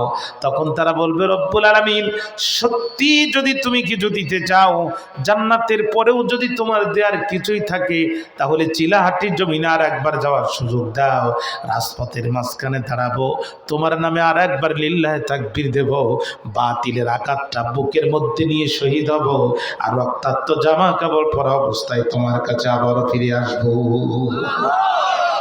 আল্লাহ তখন ডাক দিয়ে বলবে, রে বান্দা, হে আমার বান্দা, এত নির্মম নির্যাতন করে হত্যা করলো তোদের, আহারে তোদেরকে গুলি করে হত্যা করার পরও কলিজা ওদের ঠান্ডা হয়নি, তোদের হাতটা ওরা ভেঙ্গেছে, পাটা ভেঙ্গেছে, 10 তলা 6 তলা থেকে লাথি দিয়ে মৃত দেহটা নিচে ফেলে দিয়েছে। জামালপুরের হাফেজ রমজান আলীকে গুলি করে হত্যা করার পরও কলিজা ঠান্ডা হয় নাই। কোরআনের হাফেজের এই লাশটা চলন্ত রেল লাইনের উপরে রেখে দিয়েছে। রেল লাইনের পিছনের নিচে চাপা পড়ে হাফেজ রমজান আলীর দেহটা 3টা খণ্ডে খণ্ডিত হয়ে গেছে। আল্লাহ সেই কথা স্মরণ করে দিয়ে বলবে, বান্দারে এত নির্মম নির্যাতন করে হত্যা করলো তোদের, তারপরও কেন তোরা সেই শহীদ হতে চাস? তখন তারা বলবে, রব্বুল আলামিন একটাবার আমাদের দিকে তাকিয়ে দেখো, তুমি শাহাদাতের জন্য, শহীদদের জন্য এত মর্যাদা রেখেছো। কত বছর হলো আমরা কবরের মধ্যে থাকলাম, কত শত বছর কেটে গেল, কিন্তু আমাদের শহীদের রক্ত এখনো টাটকা। তোমার কবরের মাটি আমাদের জানা, আমাদের কাফনের কাপড়টা পর্যন্ত স্পর্শ করলো না। আল্লাহ এত মর্যাদা তুমি দিয়েছো, জান্নাতের পরেও যদি আর কিছু সত্যি দিতে চাও, বারবার দুনিয়ার জমিনে ফিরায় দাও, তোমার রবের নামে তাকবীর দিব, শহীদ হব, আর তোমার দরবারে ফিরে আসবো। চিৎকার করে একবার বলেন না আল্লাহু আকবার। এই শাহাদাতের মৃত্যু আমরা চাই না প্রিয় ভাইরা। ওহারা চাহুক দাসের জীবন, আমরা শহীদি মৃত্যু চাই। নিত্য মৃত্যু ভিতরা মোরা মৃত্যু কোথায় খুঁজে বেড়াই। আমরা বীরের জাতি, মৃত্যুকে ভয় পাই না। আল্লাহ তুমি আমাদের শাহাদাতের মৃত্যু নসিব করে দাও। যুদ্ধ চলছে, যুদ্ধের ময়দানে একজন কাফের আসলেন, আল্লাহ রাসূলকে বললেন, নবীজি নবীজি আপনি আমাকে কালেমা পড়ায় দেন। আল্লাহ রাসূল কালেমা পড়ায় দিলেন। মুসলিম সাহাবী বললেন, ওগো নবীজি আমি এখন কি করব? রাসূলুল্লাহ বললেন, তোমার কাছে কি তরবারি আছে? হুজুর আছে, কিন্তু তরবারি ভাঙ্গা। আল্লাহ নবী কয়, ভাঙ্গা তরবারি নিয়ে নামো। মুসলিম সাহাবী ভাঙ্গা তরবারি নিয়ে যুদ্ধের ময়দানে নামলেন, কাফেরদের আঘাত করলেন। এক পর্যায়ে কাফেরদের আঘাতের নিচেও শহীদ হয়ে গেলেন। পানের ভাইরা, যুদ্ধ শেষ হলো যখন, রাসূলুল্লাহ লাশগুলো একত্রিত করার জন্য সাহাবীদেরকে হুকুম দিলেন, তখন কিছু কিছু সাহাবী এসে বলছে, ইয়া রাসূলুল্লাহি ইয়া হাবিবাল্লাহ, এই লোকটি জীবনে একটি সিজদা দেয় নাই, লোকটি একটি রাকাত নামাজ পড়ে নাই, লোকটা একটা দিন রোজা রাখে নাই। যুদ্ধ শুরু হওয়ার পূর্বে লোকটি আসলো, কালেমা গ্রহণ করল আর শহীদ হয়ে গেল। ওগো নবীজি এই লোকটার জানাজা পড়েও বা কি লাভ, না পড়েও বা কি লাভ? আল্লাহর নবী বললেন, সাহাবীরা তোমরা কি বলতে চাও? রাসূলুল্লাহ ডাক দিয়ে বললেন, সাহাবীরা ডাক দিয়ে বললেন, নবীজি আমাদের মনে হয় লোকটির জানাজা পড়ে কোনো লাভ নাই। আল্লাহর নবী বললেন, সাহাবীরা তোমরা কি বলতে চাও? আমাদের মনে হয় লোকটি জাহান্নামী। বিশ্বনবী বললেন, সাবধান, তোমরা সকলে মিলে সাক্ষী দিচ্ছ লোকটি জাহান্নামী। আমি মুহাম্মদুর রাসূলুল্লাহ আব্দুল্লাহর ছেলে সাক্ষী দিচ্ছি লোকটি জান্নাতি। আল্লাহ এই শাহাদাতের মৃত্যু তুমি আমাদের তকদিরে লিখে দাও। আরো জোরে বলেন। রাসূল বলছেন, মান মাতা লাম ইয়াগজু ওয়া লাম ইউহাদ্দিস বিহি নাফসাহু মাতা আলা শুবাতিন মিনান নিফাক। যেই ব্যক্তি মৃত্যুবরণ করলো অথচ শহীদ হওয়ার কোনো আকাঙ্ক্ষা তার মনে ছিল না, রাসূলুল্লাহ বলছেন ওর মৃত্যু হবে মুনাফিকের মৃত্যু। আপনারা মুনাফিকের মৃত্যু বরণ করতে চান নাকি শাহাদাতের মৃত্যু বরণ করতে চান? আল্লাহ পাক কবুল করুক। যেরকম উহুদ যুদ্ধ শেষ হয়ে গেল, একজন মহিলা বিশ্ব নবীকে ইশারা করলেন, আল্লাহ রাসূল পাশে গেলেন। মহিলা ডাক দিয়ে বলে, নবীজি আমি আপনার চাচি আম্মা, আপনার চাচা হানজালা গত রাত্রে আমাকে বিয়ে করেছে, হানজালা আমার সাথে বাসর করেছে। ওগো নবীজি হানজালা আমার সাথে মেলামেশা করেছে। কে যেন রাস্তা দিয়ে যায় আর বলে, কতিলা মুহাম্মদ, মুহাম্মদ দুনিয়ার জমিনে নাই। আপনার চাচা এই কথা শুনে বিন্দু মাত্র দেরি করে নাই, বাসসজ্জা থেকে তরবারিটি নিয়ে দৌড় যুদ্ধের ময়দানে এসেছে। আমি শুনেছি আপনার চাচা আমার স্বামী হানজালা শহীদ হয়ে গেছে। নবীজি অভিযোগ করার জন্য আসি নাই, অনুযোগ করার জন্য আসি নাই, শুধু জানতে এসেছি আপনার চাচাকে রক্তাক্ত অবস্থায় গোসল করাবেন নাকি একটু গোসল করায় দাফন করাবেন নাকি রক্তাক্ত অবস্থায় দাফন করবেন? আল্লাহর নবী মনটা খারাপ করলেন, আরে চাচা আমার নাই। এরপরে নবীজি কিছুক্ষণ চুপ থাকলেন। দুজাহানের নবী মুস্কি হেসে দিলেন, ডাক দিয়ে বললেন, চাচি আম্মা আমি নবী আপনি নবী না, আমি যে দেখি আপনি তো দেখেন না। আমার চাচার শাহাদাতে আল্লাহ রাব্বুল আলামিন এত বেশি পরিমাণ খুশি হয়ে গিয়েছে, জান্নাতি ফেরেশতার জান্নাতি পানি দিয়ে আমার চাচাকে আল্লাহ তাআলা নিজেই গোসলের ব্যবস্থা নিয়েছে। আসহাবে কাফের যুবকদের সামনে সিদ্ধান্ত হচ্ছে দুইটা। এক নাম্বার শাহাদাত গ্রহণ, এই মুহূর্তে আমরা হাজিরা দিব, ফাঁসির কাষ্ঠ গলায় নিয়ে শহীদ হয়ে কবরে চলে যাব, কিয়ামতের দিন নবীদের আগে জান্নাতে চলে যাব। সুবহানাল্লাহ। দুই নাম্বার আমরা আত্মগোপনে গুহার ভিতরে চলে যাব। তাহলে বোঝা গেল ইসলামের জন্য আত্মগোপন করা 100 বার জায়েজ। জোরে বলেন কতবার জায়েজ? আরো জোরে বলেন। কারণ আল্লাহ নিজেই মুসা আলাইহিস সালামের পরিচয় গোপন করে ফেরাউনের রাজ দরবারে ঢুকিয়েছিল। আল্লাহ ডাক দিয়ে, মুসার মা টেনশন করো না, সন্তান তোমার, পয়গম্বর আমার, তোমার কলিজায় দয়া 1 ভাগ, আমি আল্লাহর কলিজায় দয়া 99 ভাগ। আমার সেই আমার বান্দার প্রতি মহব্বত তোমার বেশি না? তুমি সিন্দুক বানাও, মুসাকে ঢুকাও, নীল দরিয়ায় ভাসাও, সিন্দুক বানায়া মুসাকে ঢুকায়া নীল দরিয়ায় ভাসানোর দায়িত্ব তোমার। যে ফেরাউন মুসাকে হত্যা করতে চায়, ওই ফেরাউনের রাজ দরবারে, ওই ফেরাউনের রাজ প্রাসাদে পরিচয় গোপন করে রাজকীয় পরিবেশে মুসার লালিত পালিত হওয়ার যাবতীয় ব্যবস্থা তৈরি করে দেওয়ার দায়িত্ব আমি আল্লাহ। মুসা আলাইহিস সালামের মা মুসা আলাইহিস সালামকে সিন্ধুকে ঢুকালো, নীল দরিয়ায় ভাসালো। এই ভারতীয় উপমহাদেশের যে কয়জন মানুষ সবচেয়ে বেশি আরবি জানেন, তাদের মধ্যে অন্যতম হচ্ছে মোহাম্মদ আবুল হাসান আলী নদভী রহমতুল্লাহ আলাইহি, দারুল নদওয়াতুল উলামা লখনৌ, ভারতের একটা বড় আরবি বিশ্ববিদ্যালয়ের তিনি প্রতিষ্ঠাতা ছিলেন। অত্যন্ত খ্যাতিমান প্রতিষ্ঠা আলেমে দ্বীন ছিলেন তিনি। তার লেখা আরবি সাহিত্য আমরা মিশরে যেয়ে পড়েছি। সেখানে তিনি বলছেন মুসা আলাইহিস সালামের এই বর্ণনা দিতে, যে পড়ন্ত বিকালে সূর্যের আলো, নীল নদের ঢেউ আর মুসা আলাইহিস সালামের সিন্দুক, এই তিনটা যখন এক হয়েছে, মনে হচ্ছে নীল নদের ঢেউ মুসা আলাইহিস সালামের সিন্দুককে চুমা দিতে দিতে ফেরাউনের রাজদরবারের দিকে নিয়ে আসতেছে। বিকালবেলা আম্মা আসিয়ার ফেরাউন দুইজন বসে বসে গল্প করতেছে। এমন সময় আম্মা আসিয়া লক্ষ্য করে দেখে ওই যে মণিমুক্তার মতো দলদল করতেছে, ওই যে কি যেন একটা বাক্স দেখা যায়। ফেরাউনকে ডাক দিয়ে বলছে, ওগো ফারাও, একটাবার তাকাও। ফেরাউন তাকেই বলছে, এই ডিবি হারুন, মানে গোয়েন্দা আর কি, তোমরা যাও তো তাড়াতাড়ি বাক্সটা নিয়ে আসো। তদানীন্তন ডিবি হারুন ছিল যারা, দ্রুত যে বাক্সটা তুললো, তারা তুলে ওরা চিন্তা করলো, বাবা এ তো বোমা হবে। তো এটা কি সেই কোটালি পাড়ার গোপালগঞ্জের 86 কেজি বোমা নাকি 96 কেজি বোমা? এই বোমা বাস্ট হলে কি শুধু আমরা মরবো না ফেরাউনও মরবে? বলছি এটা আমরা বলতে পারবো না, বোমা বিশেষজ্ঞরা বলতে পারবে। বোমা বিশেষজ্ঞদের ডাকা হলো। বোমা বিশেষজ্ঞরা বোমা সিন্দুকের গায়ে কান লাগায় দিয়ে মুসা আলাইহিস সালামের ট্যা ট্যা কান্নার আওয়াজ পায়। ওরা বাপ রে বাপ, জীবনে বহুত বোমা দেখেছি, মানুষের কান্নার আওয়াজ তো কোনো বোমা দেখিনি। এই বোমা আমরা খুলতে পারবো না। পিছনে ফেরাউনের পুলিশ বাহিনী দাঁড়িয়ে আছে, এতদিন বেতন নিবি আর এখন গুলি করবি না, তা হবে না। বন্দুক খোল, সিন্দুক খোল। সিন্দুক ওপেন করে দেখে এত সুন্দর মাসুম বাচ্চা দেখা যায়। মানুষের বাচ্চা যে এত সুন্দর হয় আমাদের জানা ছিল না। যদি কন্যা সুবহানাল্লাহ। ওরা ওখান থেকে আম্মা আসিয়াকে ডাকছে, মাগো আসিয়া, ও মা আসিয়া, তুমি একবার আসিয়া বাচ্চাটা যাও দেখিয়া। আম্মা আসিয়া এসে মুসা আলাইহিস সালামকে দেখলো, সাথে সাথে হাত বাড়ায় দিল। মুসা আলাইহিস সালাম লাফ দি আম্মা আসিয়ার কোলে চলে গেল।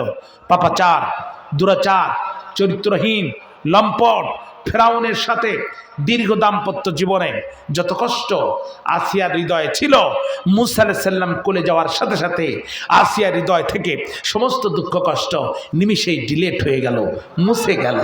আম্মা আসিয়া চিন্তা করলো, এ বাচ্চাকে নিরাপত্তা দিতে হবে, কিন্তু কেমনে নিরাপত্তা দিব?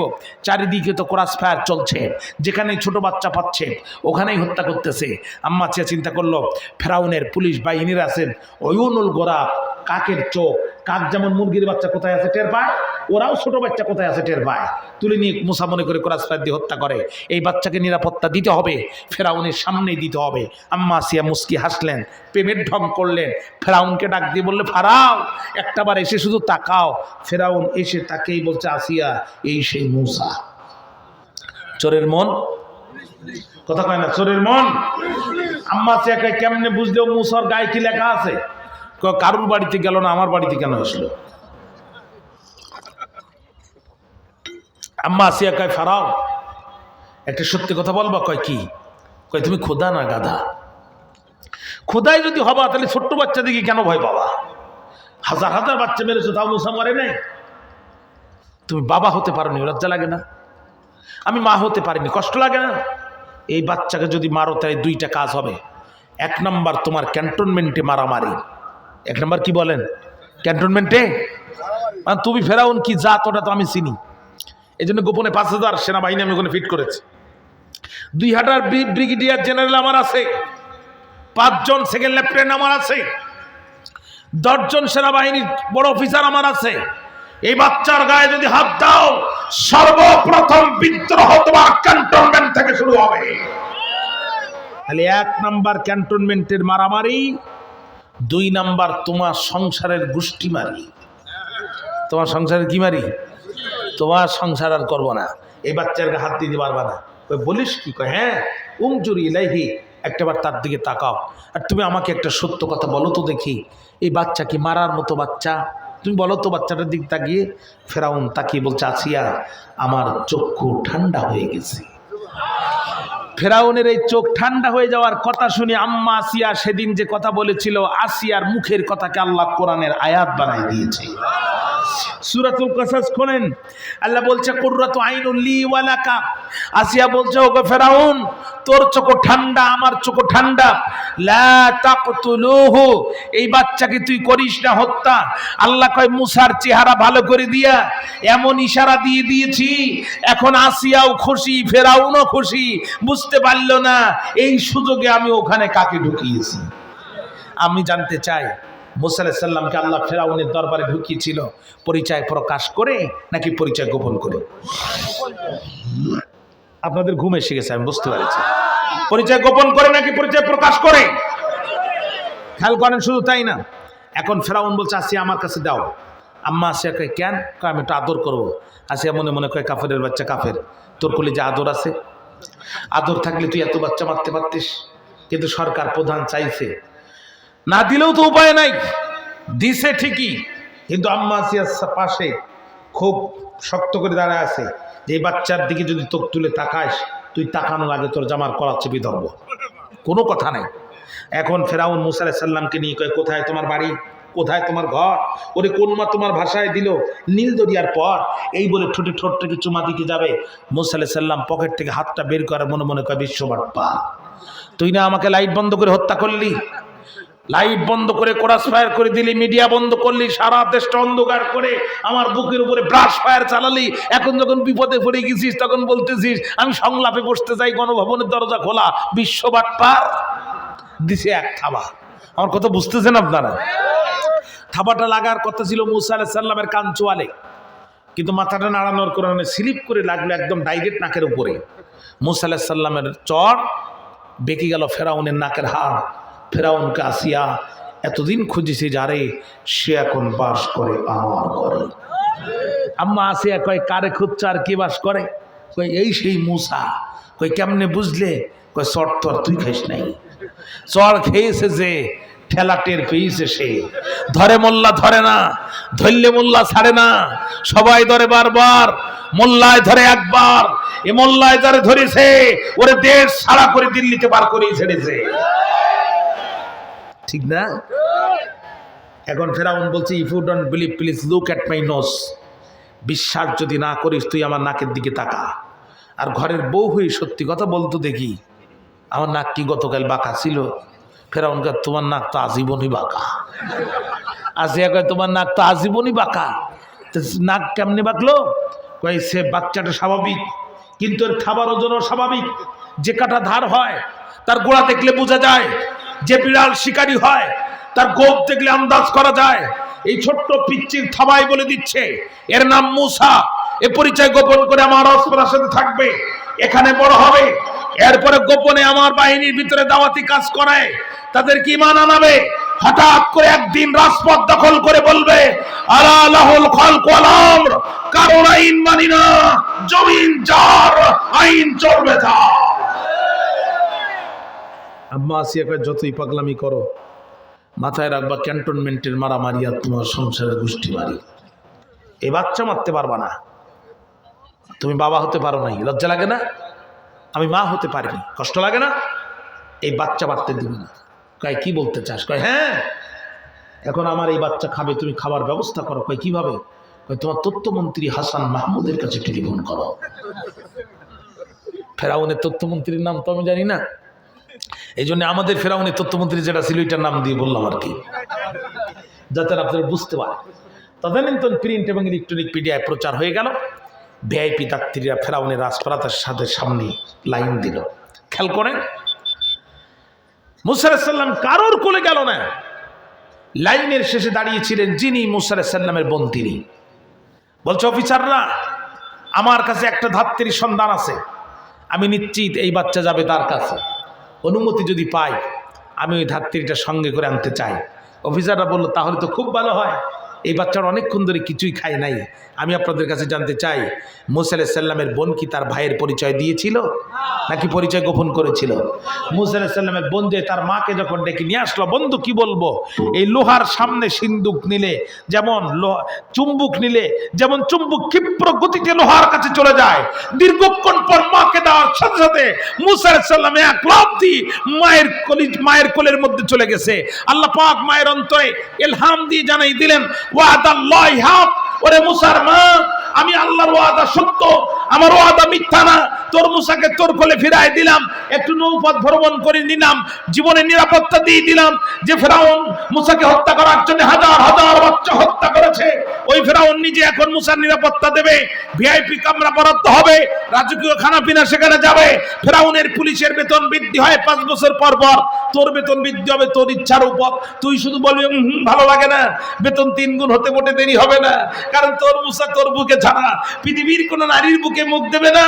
ও মুসার মা, তাই বলে আবেগে আপ্লুপিত হয়ে মুসার পরিচয়টা এখনই প্রকাশ করিস না। আমি আল্লাহর পরিকল্পনা, মহাপরিকল্পনা। আবার তুই মনে করিস না আল্লাহ এত সুন্দর বরকতপূর্ণ বাচ্চা দিলে পরিচয় দিতে দিলে না, এ কথা বলিস না, কারণ আমার পরিকল্পনা বড় মহাপরিকল্পনা। আমি তোর মুসার পরিচয় গোপন করে ফেরাউনের রাজপ্রাসাদে ঢুকাবো, ওয়াজাইলহু মিনাল মুরসালিন, আর রাসূল পরিচয় দিয়ে তোর মুসার আত্মপ্রকাশ ঘটাবো। আল্লাহ যদি মুসার পরিচয় গোপন করে রাজপ্রাসাদে ঢুকাতে পারে, তাহলে আমার যুবকেরা স্বৈরাচারের রাজধানীতে বিশ্ববিদ্যালয়ের ভিতরে আল্লাহর দ্বীন কায়েম করার জন্য, আল্লাহু আকবারের আওয়াজকে বুলন্দ করার জন্য কেন নিজের পরিচয় গোপন করে ঢুকতে পারবে না? এই যুবকদের কারণেই তো আমরা নতুন স্বাধীনতা পেয়েছি।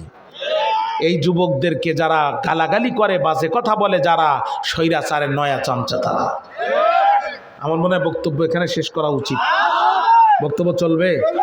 কারা কারা রাজি আছেন একটু হাত তোলেন তো। তাহলে আমার দিকে তাকান, বক্তব্যও চলুক। কমিটির ভাইরা ভিতরে ঢুকে যান, কমিটির ভাইরা খুব দ্রুত ভিতরে ঢুকে যান। আলোচনাও চলবে, কালেকশনও চলবে। ভাইরা আমার খেয়াল করেন, যুবকরা বলল আমাদের সামনে সিদ্ধান্ত 2টা। 1 নাম্বার সিদ্ধান্ত হচ্ছে শাহাদাত গ্রহণ, 2 নাম্বার আত্মগোপন। 7 জন যুবক এক হয়ে গভীর রাত্রিতে পাহাড়ের দিকে রওনা দিল। একজন কৃষক ছিল, কৃষকের একটা কুকুর ছিল, কুকুরটি যুবকদের পিছনে পিছনে রওনা দিল। যুবকরা ডাক দিয়ে বলে, রে কুত্তা সরে যা, দাকিয়ানুসের জ্বালায় বাঁচি না, তুই আবার কোথার থেকে এসছিস? এই কথা বলার সঙ্গে সঙ্গে কুকুরের কুকুরের জবান আল্লাহ রাব্বুল আলামিন খুলে দিল।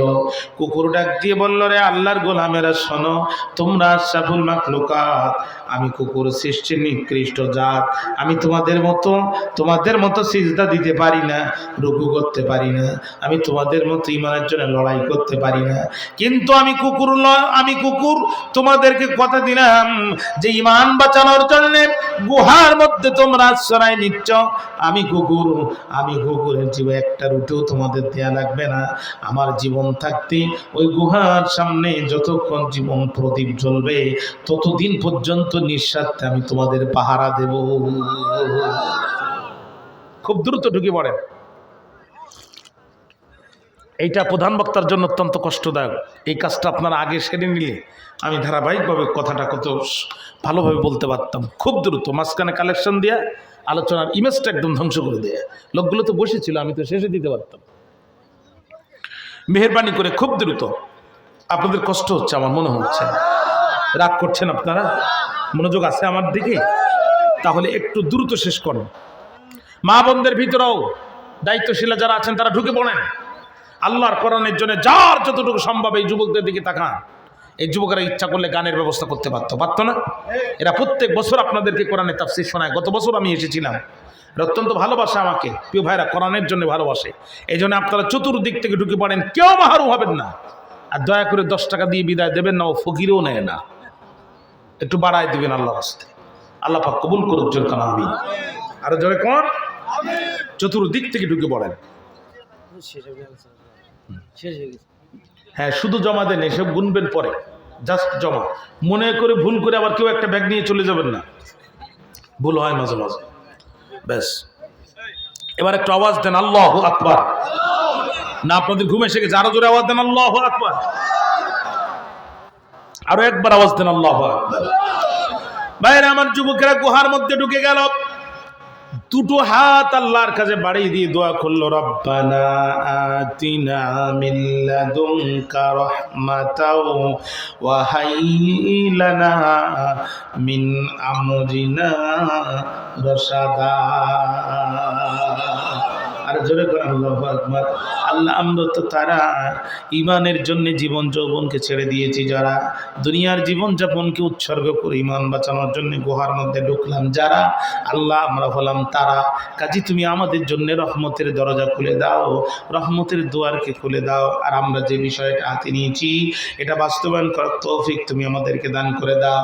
আল্লাহ ডাক দিয়ে হাবিব, ও আমার হাবিব মুহাম্মদ সাল্লাল্লাহু আলাইহি সাল্লাম শোনেন, এই যুবকরা যখন আমার কাছে দোয়া করলো তখন আমি কি করলাম জানেননি? কই কি? কয় কারেন্টের সুইচ চাপ দিলে বাতি জ্বলতে দেরি হয়, আমি যুবকদের ফরিয়াদ কবুল করতে দেরি করলাম না। فضربنا على آذانهم في الكهف سنين عددا। আমি আল্লাহ কন্ডকুহরের মধ্যে সিল মেরে দিলাম, দুনিয়ার কোনো আওয়াজ যুবকদের কানে পৌঁছালো না। পরে একটা না কয়েক বছর ধরে এক ঘুমের মধ্যেই পার করে দিল। ওয়ালাবিসু ফি কাহফিহিম সালাসামিয়াতা সিনিনা ওয়াজদাদু তিসআ। জোরে কোন আল্লাহু আকবার। আল্লাহ কয় একটা না 309 বছর যুবকরা এক ঘুমে পার করে দিল। আর জোরে কোন মারহাবা। আল্লাহ কয় নবীজি শোনেন, যুবকরা তো ঘুমাবে কিন্তু সূর্য উঠবে। সূর্য উঠবে যখন যুবকদের গুহার মধ্যে আলো ঢুকবে তখন, আর যুবকদের গুহার মধ্যে আলো ঢুকবে যখন যুবকদের ঘুমের মধ্যে ডিস্টার্ব হবে তখন। এই জন্য আমি কি করলাম আপনি জানেন? আমি সূর্যকে বলে দিলাম, সূর্য রে আজ আর তুমি সরাসরি উঠবা না, আজ উঠবা যখন একটু ডান পাশ দিয়ে হেলে উঠবা, আবার যখন অস্তমিত হয়ে যাবা একটু বাম পাশ দিয়ে হেলে অস্তমিত হয়ে যাবা, যাতে আমার যুবকদের শরীরে রোদ পর্যন্ত না লাগে। জোরে কন্যা সুবহানাল্লাহ।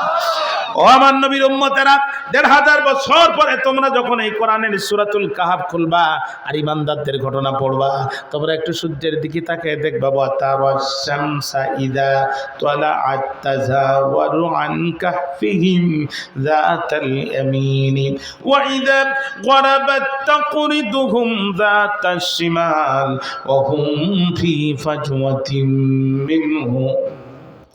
ذلك من آيات الله من يهد الله فهو المهتد ومن يضلل فلن تجد له وليا مرشدا। আল্লাহ কয়, আল্লাহর কাছে চন্দ্রের মর্যাদা নাই, সূর্যের মর্যাদা নাই, আকাশের মর্যাদা নাই। আল্লাহর কাছে চন্দ্র, সূর্য, আসমান, জমিনের থেকে একজন ইমানদারের মর্যাদা সবচেয়ে বেশি। নবী ৩০৯ বছর তো একটা দিন না, দুইটা দিন না। খেয়াল করেন, যুবকেরা যদি ডান পাশে ঘুমায়, ডান হাত প্যারালাইজড হয়ে যাবে, ডান পা প্যারালাইজড হয়ে যাবে, বাম পা অবশ হয়ে যাবে, বাম পা পচে যাবে। এই জন্য আমি আল্লাহ কি করলাম জানেননি? ওয়া নুকাল্লিবুহুম যাতাল ইয়ামিনি ওয়া যাতাশ শিমাল। ৩০৯ বছর আমি আল্লাহ রাব্বুল আলামিন আমার রহমতের হাত দিয়ে আমি নিজেই ওদেরকে ডান থেকে বামে আর বাম থেকে ডানে আমি ঘুম পাড়ায় দিতাম, আমি নিজেই পাশ করে দিতাম। দূরে কর না সুবহানাল্লাহ। নবী ওয়া তাহসাবুহুম আইকাযান ওয়া হুম রুকুদ। আপনি দেখলে মনে করবেন যে ঘুমন্ত, অথচ আপনি দেখলে মনে করবেন জাগ্রত, অথচ ওরা ঘুমন্ত। কারণ কি? আমি আল্লাহ চোখের মধ্যে ঘুম দিলাম কিন্তু চোখ খোলা রাখলাম। মাটির একটা পিঁপড়া মারা গেছে এই ভেবে যেন ওদেরকে কামড় না দিতে পারে, এই জন্য আমি আল্লাহ ওদের চোখের মধ্যে ঘুম দিলাম কিন্তু চোখগুলো খোলা রাখলাম। আপনি দেখলে মনে করবেন জাগ্রত, অথচ তারা ঘুমন্ত। সুবহানাল্লাহ। আল্লাহ এতগুলো বর্ণনা দিয়ে এবার কয়, নবী আম্মা হাসিবিতা আন্না আসহাবাল কাহফি ওয়ার রাকিম কানু মিন আয়াতিনা আযাবা। নবী আপনি কি মনে করেন এই আসহাবে কাহফের ৭ জন যুবককে ৩০৯ বছর গভীর পাহাড়ের গর্তের মধ্যে ঘুম পাড়ায় রাখা, এটা আমি আল্লাহর নিদর্শন সমূহের মধ্যে কি কোনো আশ্চর্যজনক ঘটনা? আপনারা বলেন তো, আকাশ কয়টা, খুঁটি কয়টা? কথা বলেন না। মাত্র ৩টা খুঁটি দিয়ে আল্লাহ আকাশ রেখেছে, একটা আমেরিকার, একটা কানাডার, একটা জর্ডানে। ঠিক না? না না, যে আল্লাহ বিনা খুঁটিতে আকাশ রাখতে পারে, ওই আল্লাহ আসহাবে কাহফের ৭ জন যুবককে ৩০৯ বছর ঘুম পাড়ে রাখতে পারে না? যেরকম পারে না। মুসা আলাইহিস সালামের উম্মতদেরকে ফেরাউন তাড়া করল, সামনে লোহিত সাগর, পিছনে ওই যে ফেরাউনের বাহিনী, আরেকটু আগালেই ধরতে পারবে। মুসা আলাইহিস সালামের উম্মতরা বুঝো ফেরাউন তোমার আল্লাহ কই। মুসা আলাইহিস সালাম বলছে ব্যতিব্যস্ত হয় না, ইন্না রব্বি সাইয়াহদিন, আমার আল্লাহ এখানেও আমার রাস্তা দেখাবে। আল্লাহ কয় মুসা, ও মুসা, এই কথাটার জন্য তো অপেক্ষা করতেছি। মুসা তোমার হাতে আছে লাঠি, পায়ের নিচে মাটি, লাঠি দিয়া মাটির পরে আঘাত করবা একটা, আমি আল্লাহ রাস্তা দেব 12টা। আপনাদের এখানে ছোট্ট একটা কালভার্ট হবে, সরকার টেন্ডার দেবে, টেন্ডার সাবমিট হবে, একজন পাবে, সে ইঞ্জিনিয়ার ফার্ম নিয়োগ দেবে, মাপ নেবে, কত রড লাগে, বালি লাগে, সিমেন্ট লাগে, লাভ লস হিসাব করবে। এই করতে করতে তো 9 মাস এমনি পার হয়ে যাবে, ঠিক না? আর আল্লাহকে মুসা লাঠি দিয়ে এখনই আঘাত করবা, আঘাত করতে দেরি হবে, 12টা রাস্তা পেতে দেরি হবে না। যে আল্লাহ সাগরের বুক দিয়া 12টা রাস্তা ইমানদারদের জন্য বের করে দিতে পারে, আসহাবে কাহাবের 7 জন যুবককে 309 বছর ঘুম পাড়ায় ওই আল্লাহ রাখতে পারবে না? কোনো ব্যাপার? রাসূলের সাহাবী হযরত আবু বকরের নাম আপনারা শুনেছেন, খোলাফায়ে রাশিদার প্রথম খলিফা, এই উম্মতের 1 নাম্বার উম্মত। হযরত আবু বকর নসিহত করলেন, আমি যখন মারা যাব তোমরা আমাকে গোসল করাবে। এত রাত্রে শ্রোতা কোত্থেকে আসতে যায়? নারায়ে তাকবীর, প্রধান শ্রোতার আগমন। রাত 12টায় যারা আসে তাহলে তো প্রধান শ্রোতা। মাহফিল মনে আরেকটা শেষ করে আইছে ওদিকে, বুঝি তো বুঝি। মনোযোগ আছে আমার দিকে আপনাদের? ভাইরা আমার খেয়াল করেন, নবী সাহাবী আবু বকর বললেন, আমি মারা যাব যখন আমাকে গোসল করাবে, কাফন পরাবে, জানাজা পড়াবে, আমার খাটিয়াটা নিয়ে নবীজি রওজার সামনে চলে যাবে। খবরদার তোমরা কেউ দরজা একা একা খুলবে না। আমার খাটিয়া দেখে যদি রওজার দরজা খুলে যায়, বুঝবা অনুমতি আছে, রওজার ভিতরে আমাকে দাফন করাবা। হযরত আবু বকর মারা গেলেন, সাথীরা থেকে গোসল করালেন, কাফন পরালেন, জানাজা পড়ানোর পরে রওজা শরীফের সামনে যখন খাটিয়া নিয়ে গেল, বন্ধু রওজার দরজা একা একা খুলে গেল। আপনাদের তাবারুক আছে নাকি মাহফিলের পরে? তুই যুবকেরা কোথা থেকে আসতেছে? আল্লাহ আল্লাহ, হ্যাঁ আচ্ছা আচ্ছা, মনোযোগ আছে আপনাদের আমার দিকে। হযরত আবু বকর তার খাটিয়া নিয়ে গেল, রওজার দরজা খুলে গেল। জোরে কন্যা সুবহানাল্লাহ। আবু বকরের সময় যদি এই আশ্চর্য ঘটনা ঘটতে পারে, আসহাবে কাহফের 7 জন যুবককে 309 বছর আল্লাহ ঘুম পাড়ে রাখতে পারবে না? শুধু রওজা শরীফের দরজা খুলছে তা না, বর্ণনা এসেছে রওজা শরীফের ভিতর থেকে আওয়াজ আসতেছে, উদখুলুল হাবিবা ইলাল হাবিবি, কাল বিলম্ব করো না, বন্ধুকে বন্ধুর পাশে তাড়াতাড়ি শোয়ায় দাও। জোরে কন্যা সুবহানাল্লাহ। হযরত ওমরকে চেনেন আপনারা? নবীজি যেখানে দাঁড়িয়ে খুতবা দিতেন, হযরত ওমর ওখানে দাঁড়িয়ে খুতবা দিতেন। রিয়াজুল জান্নাহর ভিতরে আল্লাহ আমাকে 4 বার ঢোকার সুযোগ দিয়েছে। আপনারা যারা হজ উমরা এখন যান, এখন ঢোকা খুব সহজ। ভাইরা আমার, হযরত ওমর জুমার দিন বক্তব্য দিচ্ছেন মসজিদে নববীতে। 80,000 মাইল দূরে ইরাকের মাটিতে একই সময় যুদ্ধ হচ্ছে। এই যুদ্ধে নেতৃত্ব দিচ্ছেন রাসূলের সাহাবী হযরত সারিয়া রাদিয়াল্লাহু তাআলা। একই টাইমে ওমর খুতবা দিচ্ছে মদিনায়। একই সময় 80,000 মাইলে যুদ্ধ হচ্ছে ইরাকে। মদিনায় খুতবা দিতে দিতে হযরত ওমর হঠাৎ করে লাঠি উঁচু করে বলছে, ইয়া সারিয়াল জাবাল আল জাবাল। 80,000 মাইল দূরে থেকে সারিয়াকে ডাক দিয়ে বলছো, সারিয়া এভাবে হবে না, যুদ্ধের কৌশল পরিবর্তন করতে হবে তোমাকে। পাহাড়কে পিছনে ফেলো, যুদ্ধ সৈন্য নিয়ে সামনে এগিয়ে যাও। ইরাকের মাটি থেকে বিজয় অর্জন করে মদিনায় ফিরে নবীজির সাহাবী হযরত সারিয়া ওমরের হাত ধরে বলছে, আমিরুল মুমিনিন, আপনি ইরাকের মাটি থেকে আমাকে ডাক দিয়েছেন, মদিনার মাটি থেকে আমাকে ডেকেছেন। আল্লাহর কসম করে বলছি, ইরাকের মাটিতে আপনার ডাকের আওয়াজ আমার নিজে কানে আমি শুনেছি। এই শাসন আমরা বাংলার জমিনে দেখতে চাই। আমরা আর রক্ত দেখতে চাই না, আমরা আর খুন দেখতে চাই না, গুমের আতঙ্ক আর দেখতে চাই না। গাজীপুরে গত বছর প্রথম মাহফিল করলাম। কুলি শুধু গ্লাসের ডাইন পাশে তাকাই, বাম পাশে তাকাই। ড্রাইভার কয়, হুজুর কারণ কি? আমি পথে কেউ দাঁড়িয়ে আছে কিনা? কয় জানেন না বিদায় নেছে? আচ্ছা বিদায় নেছে ঠিকই, কিন্তু এখন আতঙ্ক কাটেনি। ওই আতঙ্কের বাংলাদেশ আর দেখতে চাই না। আমার কলেজ পড়ুয়া যুবতী বোনের চরিত্রের নিরাপত্তা চাই, আমার ধনী ভাইদের সম্পদের নিরাপত্তা চাই, আমার গরিব ভাইদের খাবারের নিরাপত্তা চাই। কেউ খাবার কেউ হবে না, ওই ধান্দাবাজি বাংলার জমিনে চলবে না। কমিউনিজম দেখেছি, সেকুলারিজম দেখেছি, ন্যাশনালিজম দেখেছি, বাবার শাসন দেখেছি, কন্যার শাসন দেখেছি। শুধু একটিবার আল্লাহর কোরআনের শাসন ব্যবস্থা দেখার মাধ্যমে খলিফা ওমরের আবু বকরের শাসন আমরা দেখতে চাই। কারা কারা যে আছেন দু হাত তুলে আল্লাহকে দেখা।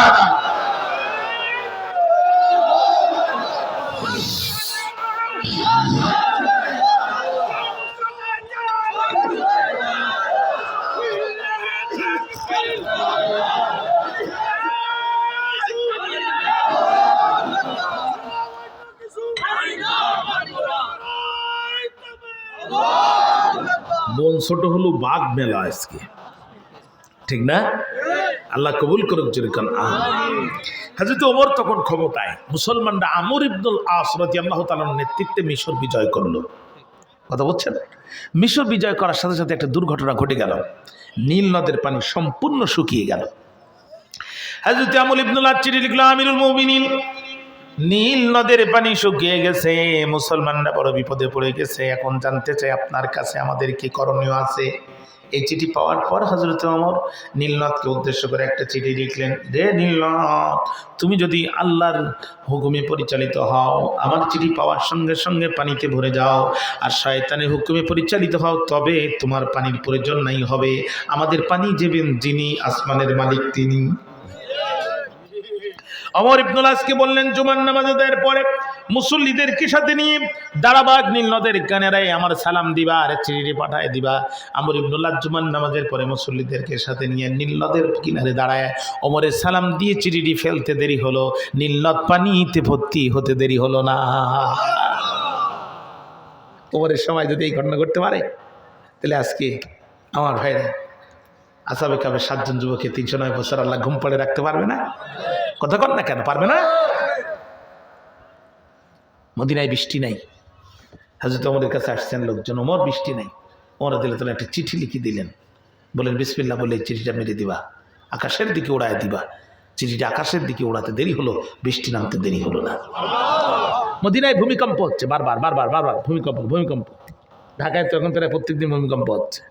লাইন কিন্তু খুব খারাপ, প্রত্যেক দিন প্রায় ভূমিকম্প হচ্ছে। সিগন্যাল দিচ্ছে আল্লাহ, এখনো ঠিক হ, এখনো ঠিক হ। মানুষ কষ্ট করে ব্যবসা করে, তোরা যে জানিস এখনো ঠিক হ। কথা কম না কেন? এখনো ঠিক হ। বারবার আল্লাহ সিগন্যাল দিচ্ছে, বারবার সিগন্যাল দিচ্ছে। খেয়াল করেন, লোকজন যে ওমরকে বলছে, ওমর মদিনার ভূমিকম্প তো বন্ধ হচ্ছে না। ওমর রাদিয়াল্লাহু তাআলা আনহু একটা মদিনার মাটির উদ্দেশ্যে একটা চিঠি লিখে দিলেন। এই চিঠিটি মদিনার মাটিতে ফেলতে দেরি হলো, ভূমিকম্প বন্ধ হতে দেরি হলো না। ওমরের সময় যদি এই ঘটনা ঘটতে পারে, আসহাবে কাফের 7 জন যুবককে আল্লাহ ঘুম পাড়ে রাখতে পারবে না? যুবকেরা যে ঘুমায় গেল, কিন্তু যুবকদের কুকুরটা কি অবস্থা হলো? আল্লাহ বলছেন, কালবুহুম বাসিতুন যিরাআইহি বিল ওয়াসিদ। ওদের যে কুকুরটা ছিল, কুকুরটা 2 হাত লম্বা করলো, 2 পা লম্বা করে, গলাটা বেশ মেরে, দাঁতগুলো বেশ মেরে এমন একটা করে দাঁড়ায় আছে। নবী, যদি আপনি কুকুরের অবস্থা নিজে দেখতেন তাহলে আপনি ভয় পেতেন। শুধু ভয় পেতেন না, আপনি পিছন দিক থেকে পালাতেন। কুত্তায় যদি দাঁত বের করে এইভাবে থাকে, ভয় লাগে না? ডাকিয়ানো সারা দেশে চিরুনি অভিযান চালাইছে। কি অভিযান বলেন? আচ্ছা, কষ্ট হয় আপনাদের। কি অভিযান? 12টা বেজে গেছে, আমি শেষ করে দিচ্ছি ইনশাআল্লাহ। কেন সারা দেশে চিরুনি অভিযান চালাইছে? জোরে কান, কি অভিযান? চিরুনি অভিযান। চিরুনি অভিযান বোঝেন? উকুন কামড়াবে বাম পাশে, চিরুনি দেবে ডান পাশে, ঘটনা ঘটবে রাজশাহীতে, গ্রেপ্তার হবে চিলাহাটিতে। এর নাম চিরুনি অভিযান। এর নাম কি? চিরুনি অভিযান।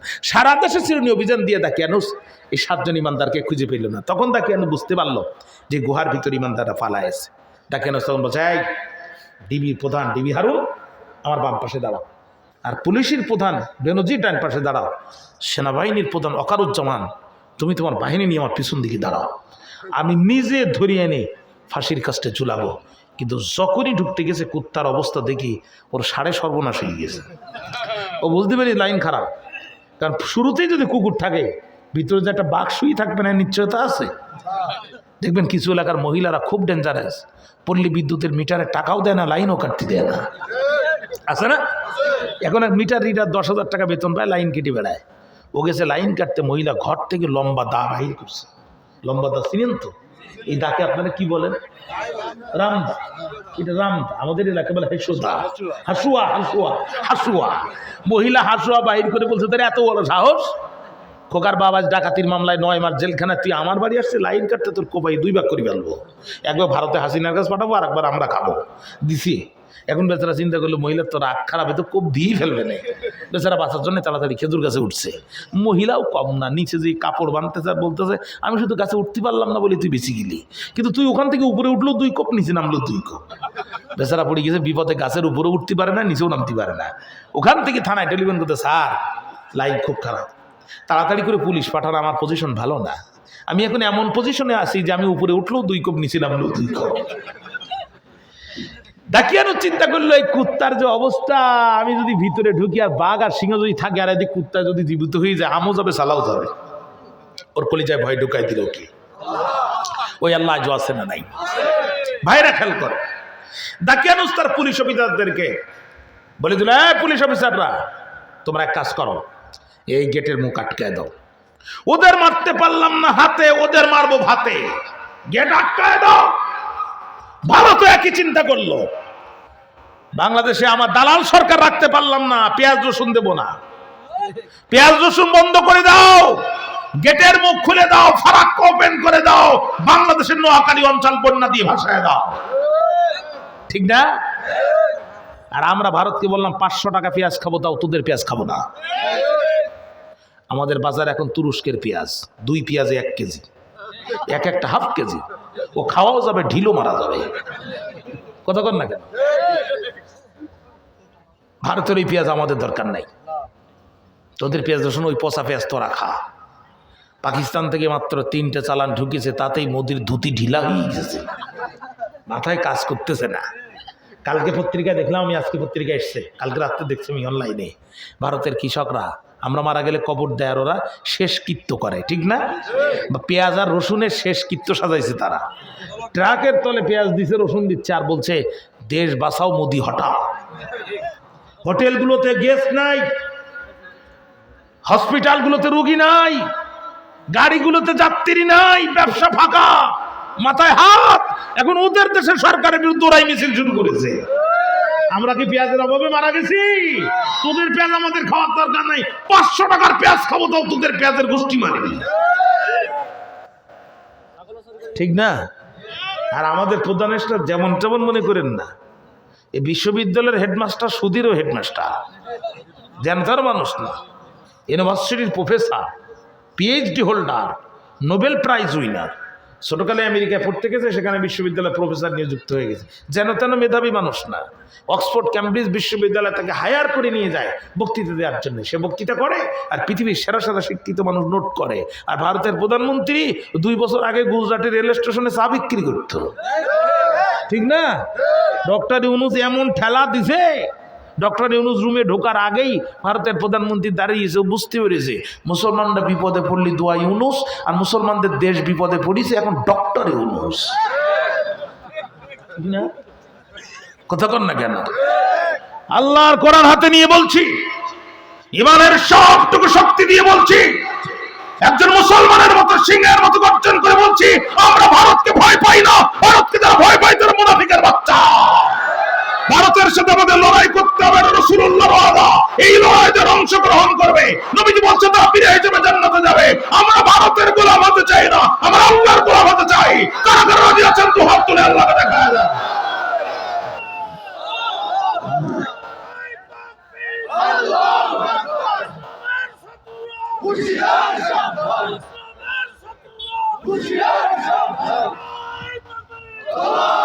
ভাইরা আমার,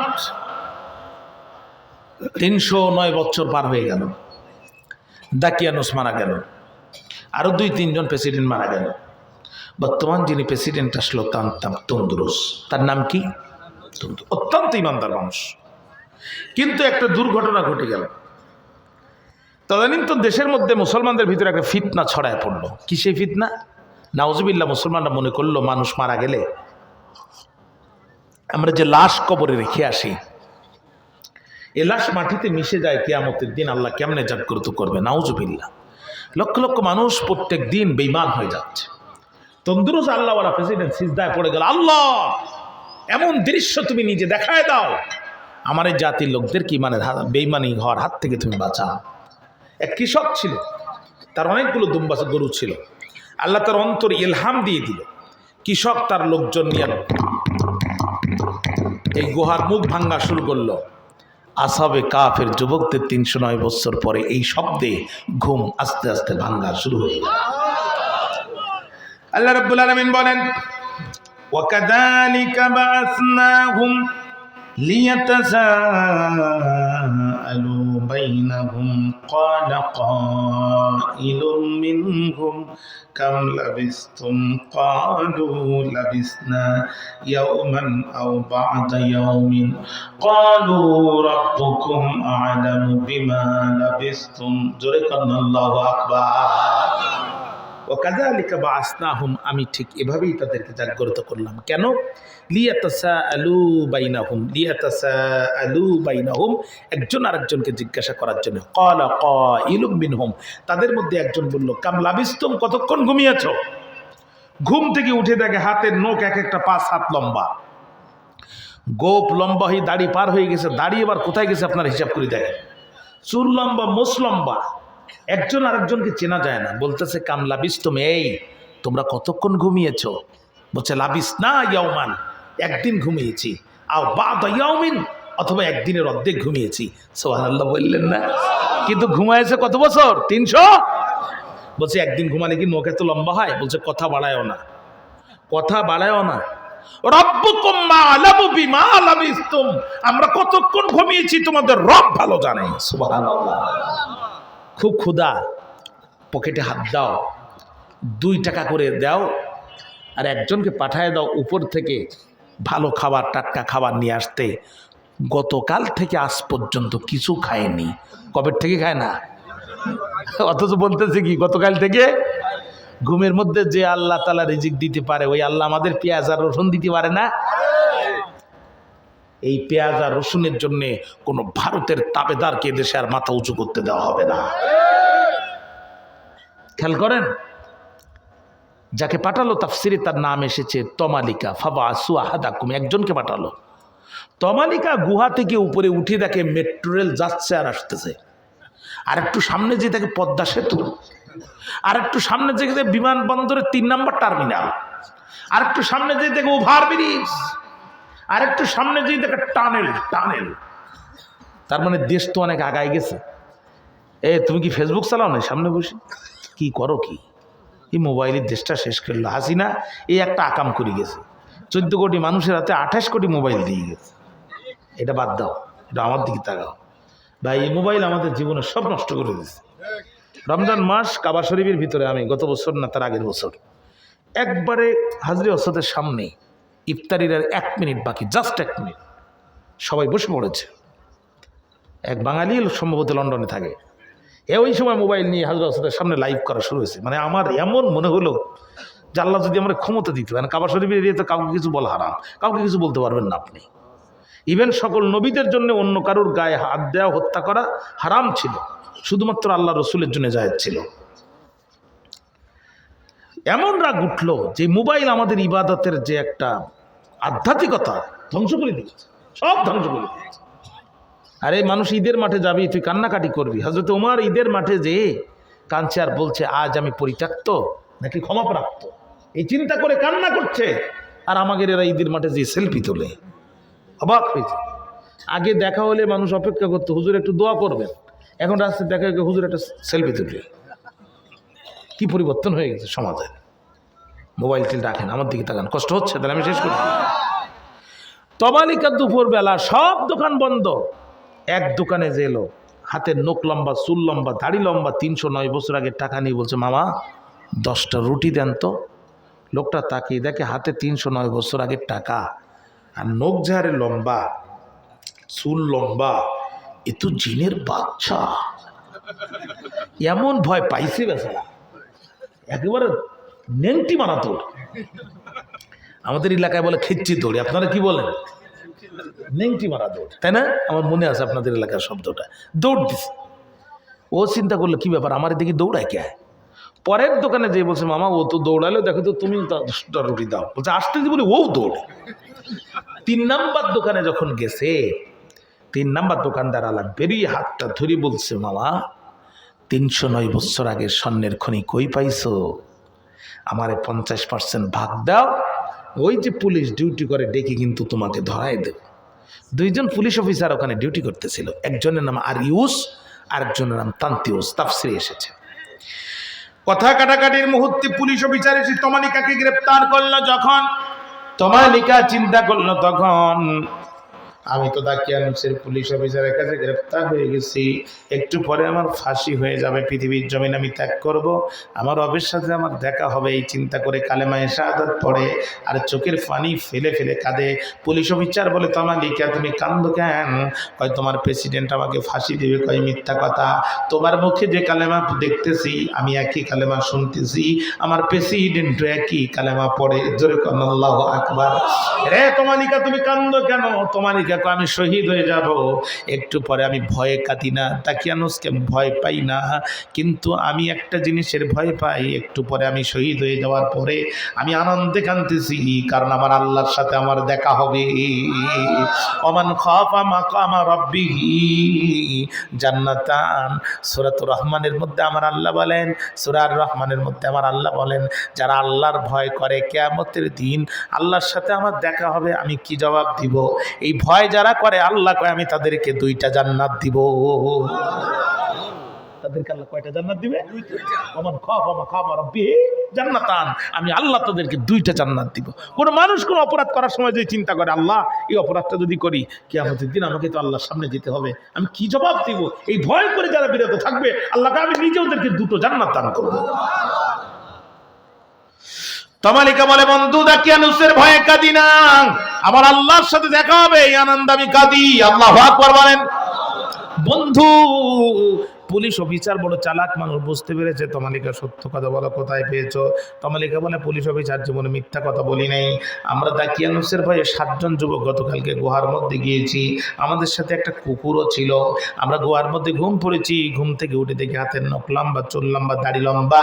আরে বাইরে উঠে দেখি উপরে দেখি মেট্রো রেল যাচ্ছে আর আসতেছে, এরপরে টানেল, পদ্মা সেতু, এরপরে বিমানবন্দরের 3rd টার্মিনাল। ও ভাই সত্যি মিথ্যা বলার কিচ্ছু নাই। পুলিশ অফিসার তখন বুঝতে পারলো যে আল্লাহ এখানে একটা কাহিনী ঘটাইছে।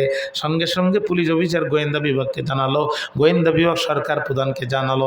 ইতিমধ্যে সারা দেশে কানাকানি হয়ে গেল।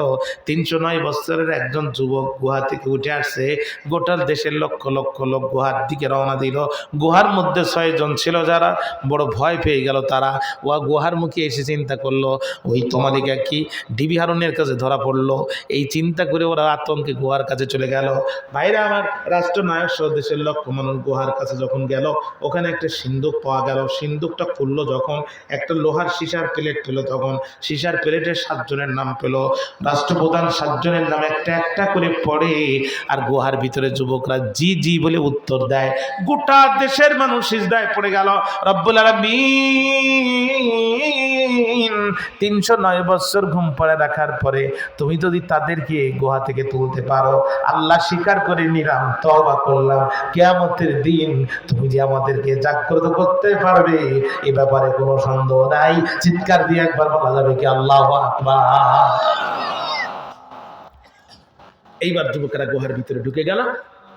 মুফাসসিরদের গবেষণা 2 ভাগে ভাগ হয়ে গেল। কোন কোন মুফাসসিররা মনে করেন যুবকেরা গুহার ভিতরে যাওয়ার সাথে সাথে তারা মারা গেল। কোন কোন মুফাসসিররা বললেন না। কোন কোন মুফাসসিরদের গবেষণা হলো যুবকেরা ঈসা আলাইহিস সালামের উম্মত। ঈসা আলাইহিস সালাম এখন আসে আকাশে, ঈসা আলাইহিস সালাম আরেকবার নামবেন যখন এই যুবকদের ঘুম ভাঙবে, তখন ঈসা আলাইহিস সালামের হাতে হাত দিয়ে এই যুবকেরা তখন আপনার আমার নবীর উপরে ঈমান আনবে, আপনার আমার মতো উম্মত তারা হয়ে যাবে। ইমানের জন্য আরো একবার তারা লড়াই করবে। ও বাংলাদেশের ভাইরা, রাত 12টায় 12:15টার সময় আমি আপনাদেরকে কোরআন সামনে নিয়ে একটা কথা বলতে চাই। আমরা তো আর যুবকদের মতো 7 জন না, আমরা তো লক্ষ লক্ষ ইমানদার। তাহলে কি আমরা একটা স্লোগান এবার দিতে পারি না? সবকিছু দেখা শেষ, এবার আল কোরআনের বাংলাদেশ। পারি না ইনশাআল্লাহ? আল্লাহ পাক কবুল করুক জোরে কানা আমি। হাযা মা ইনদি ওয়াল ইলমু ইনদাল্লাহ আলাইহি তাওয়াক্কালতু ওয়া ইলাইহি উনীব। আসসালামু আলাইকুম ওয়া রাহমাতুল্লাহি ওয়া বারাকাতুহু। সভাপতি সাহেব আপনি কিছু বলবেন বাবা? হ্যাঁ একটু বলেন, তারপরে আমি তো দোয়া করে দেবো। আল্লাহুম্মা আমিন। ربنا ظلمنا أنفسنا وإن لم تغفر لنا وترحمنا لنكونن من الخاسرين.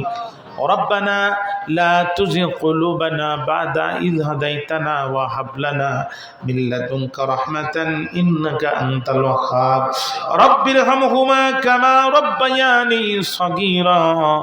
رب ارحمهما كما ربياني সগীরা।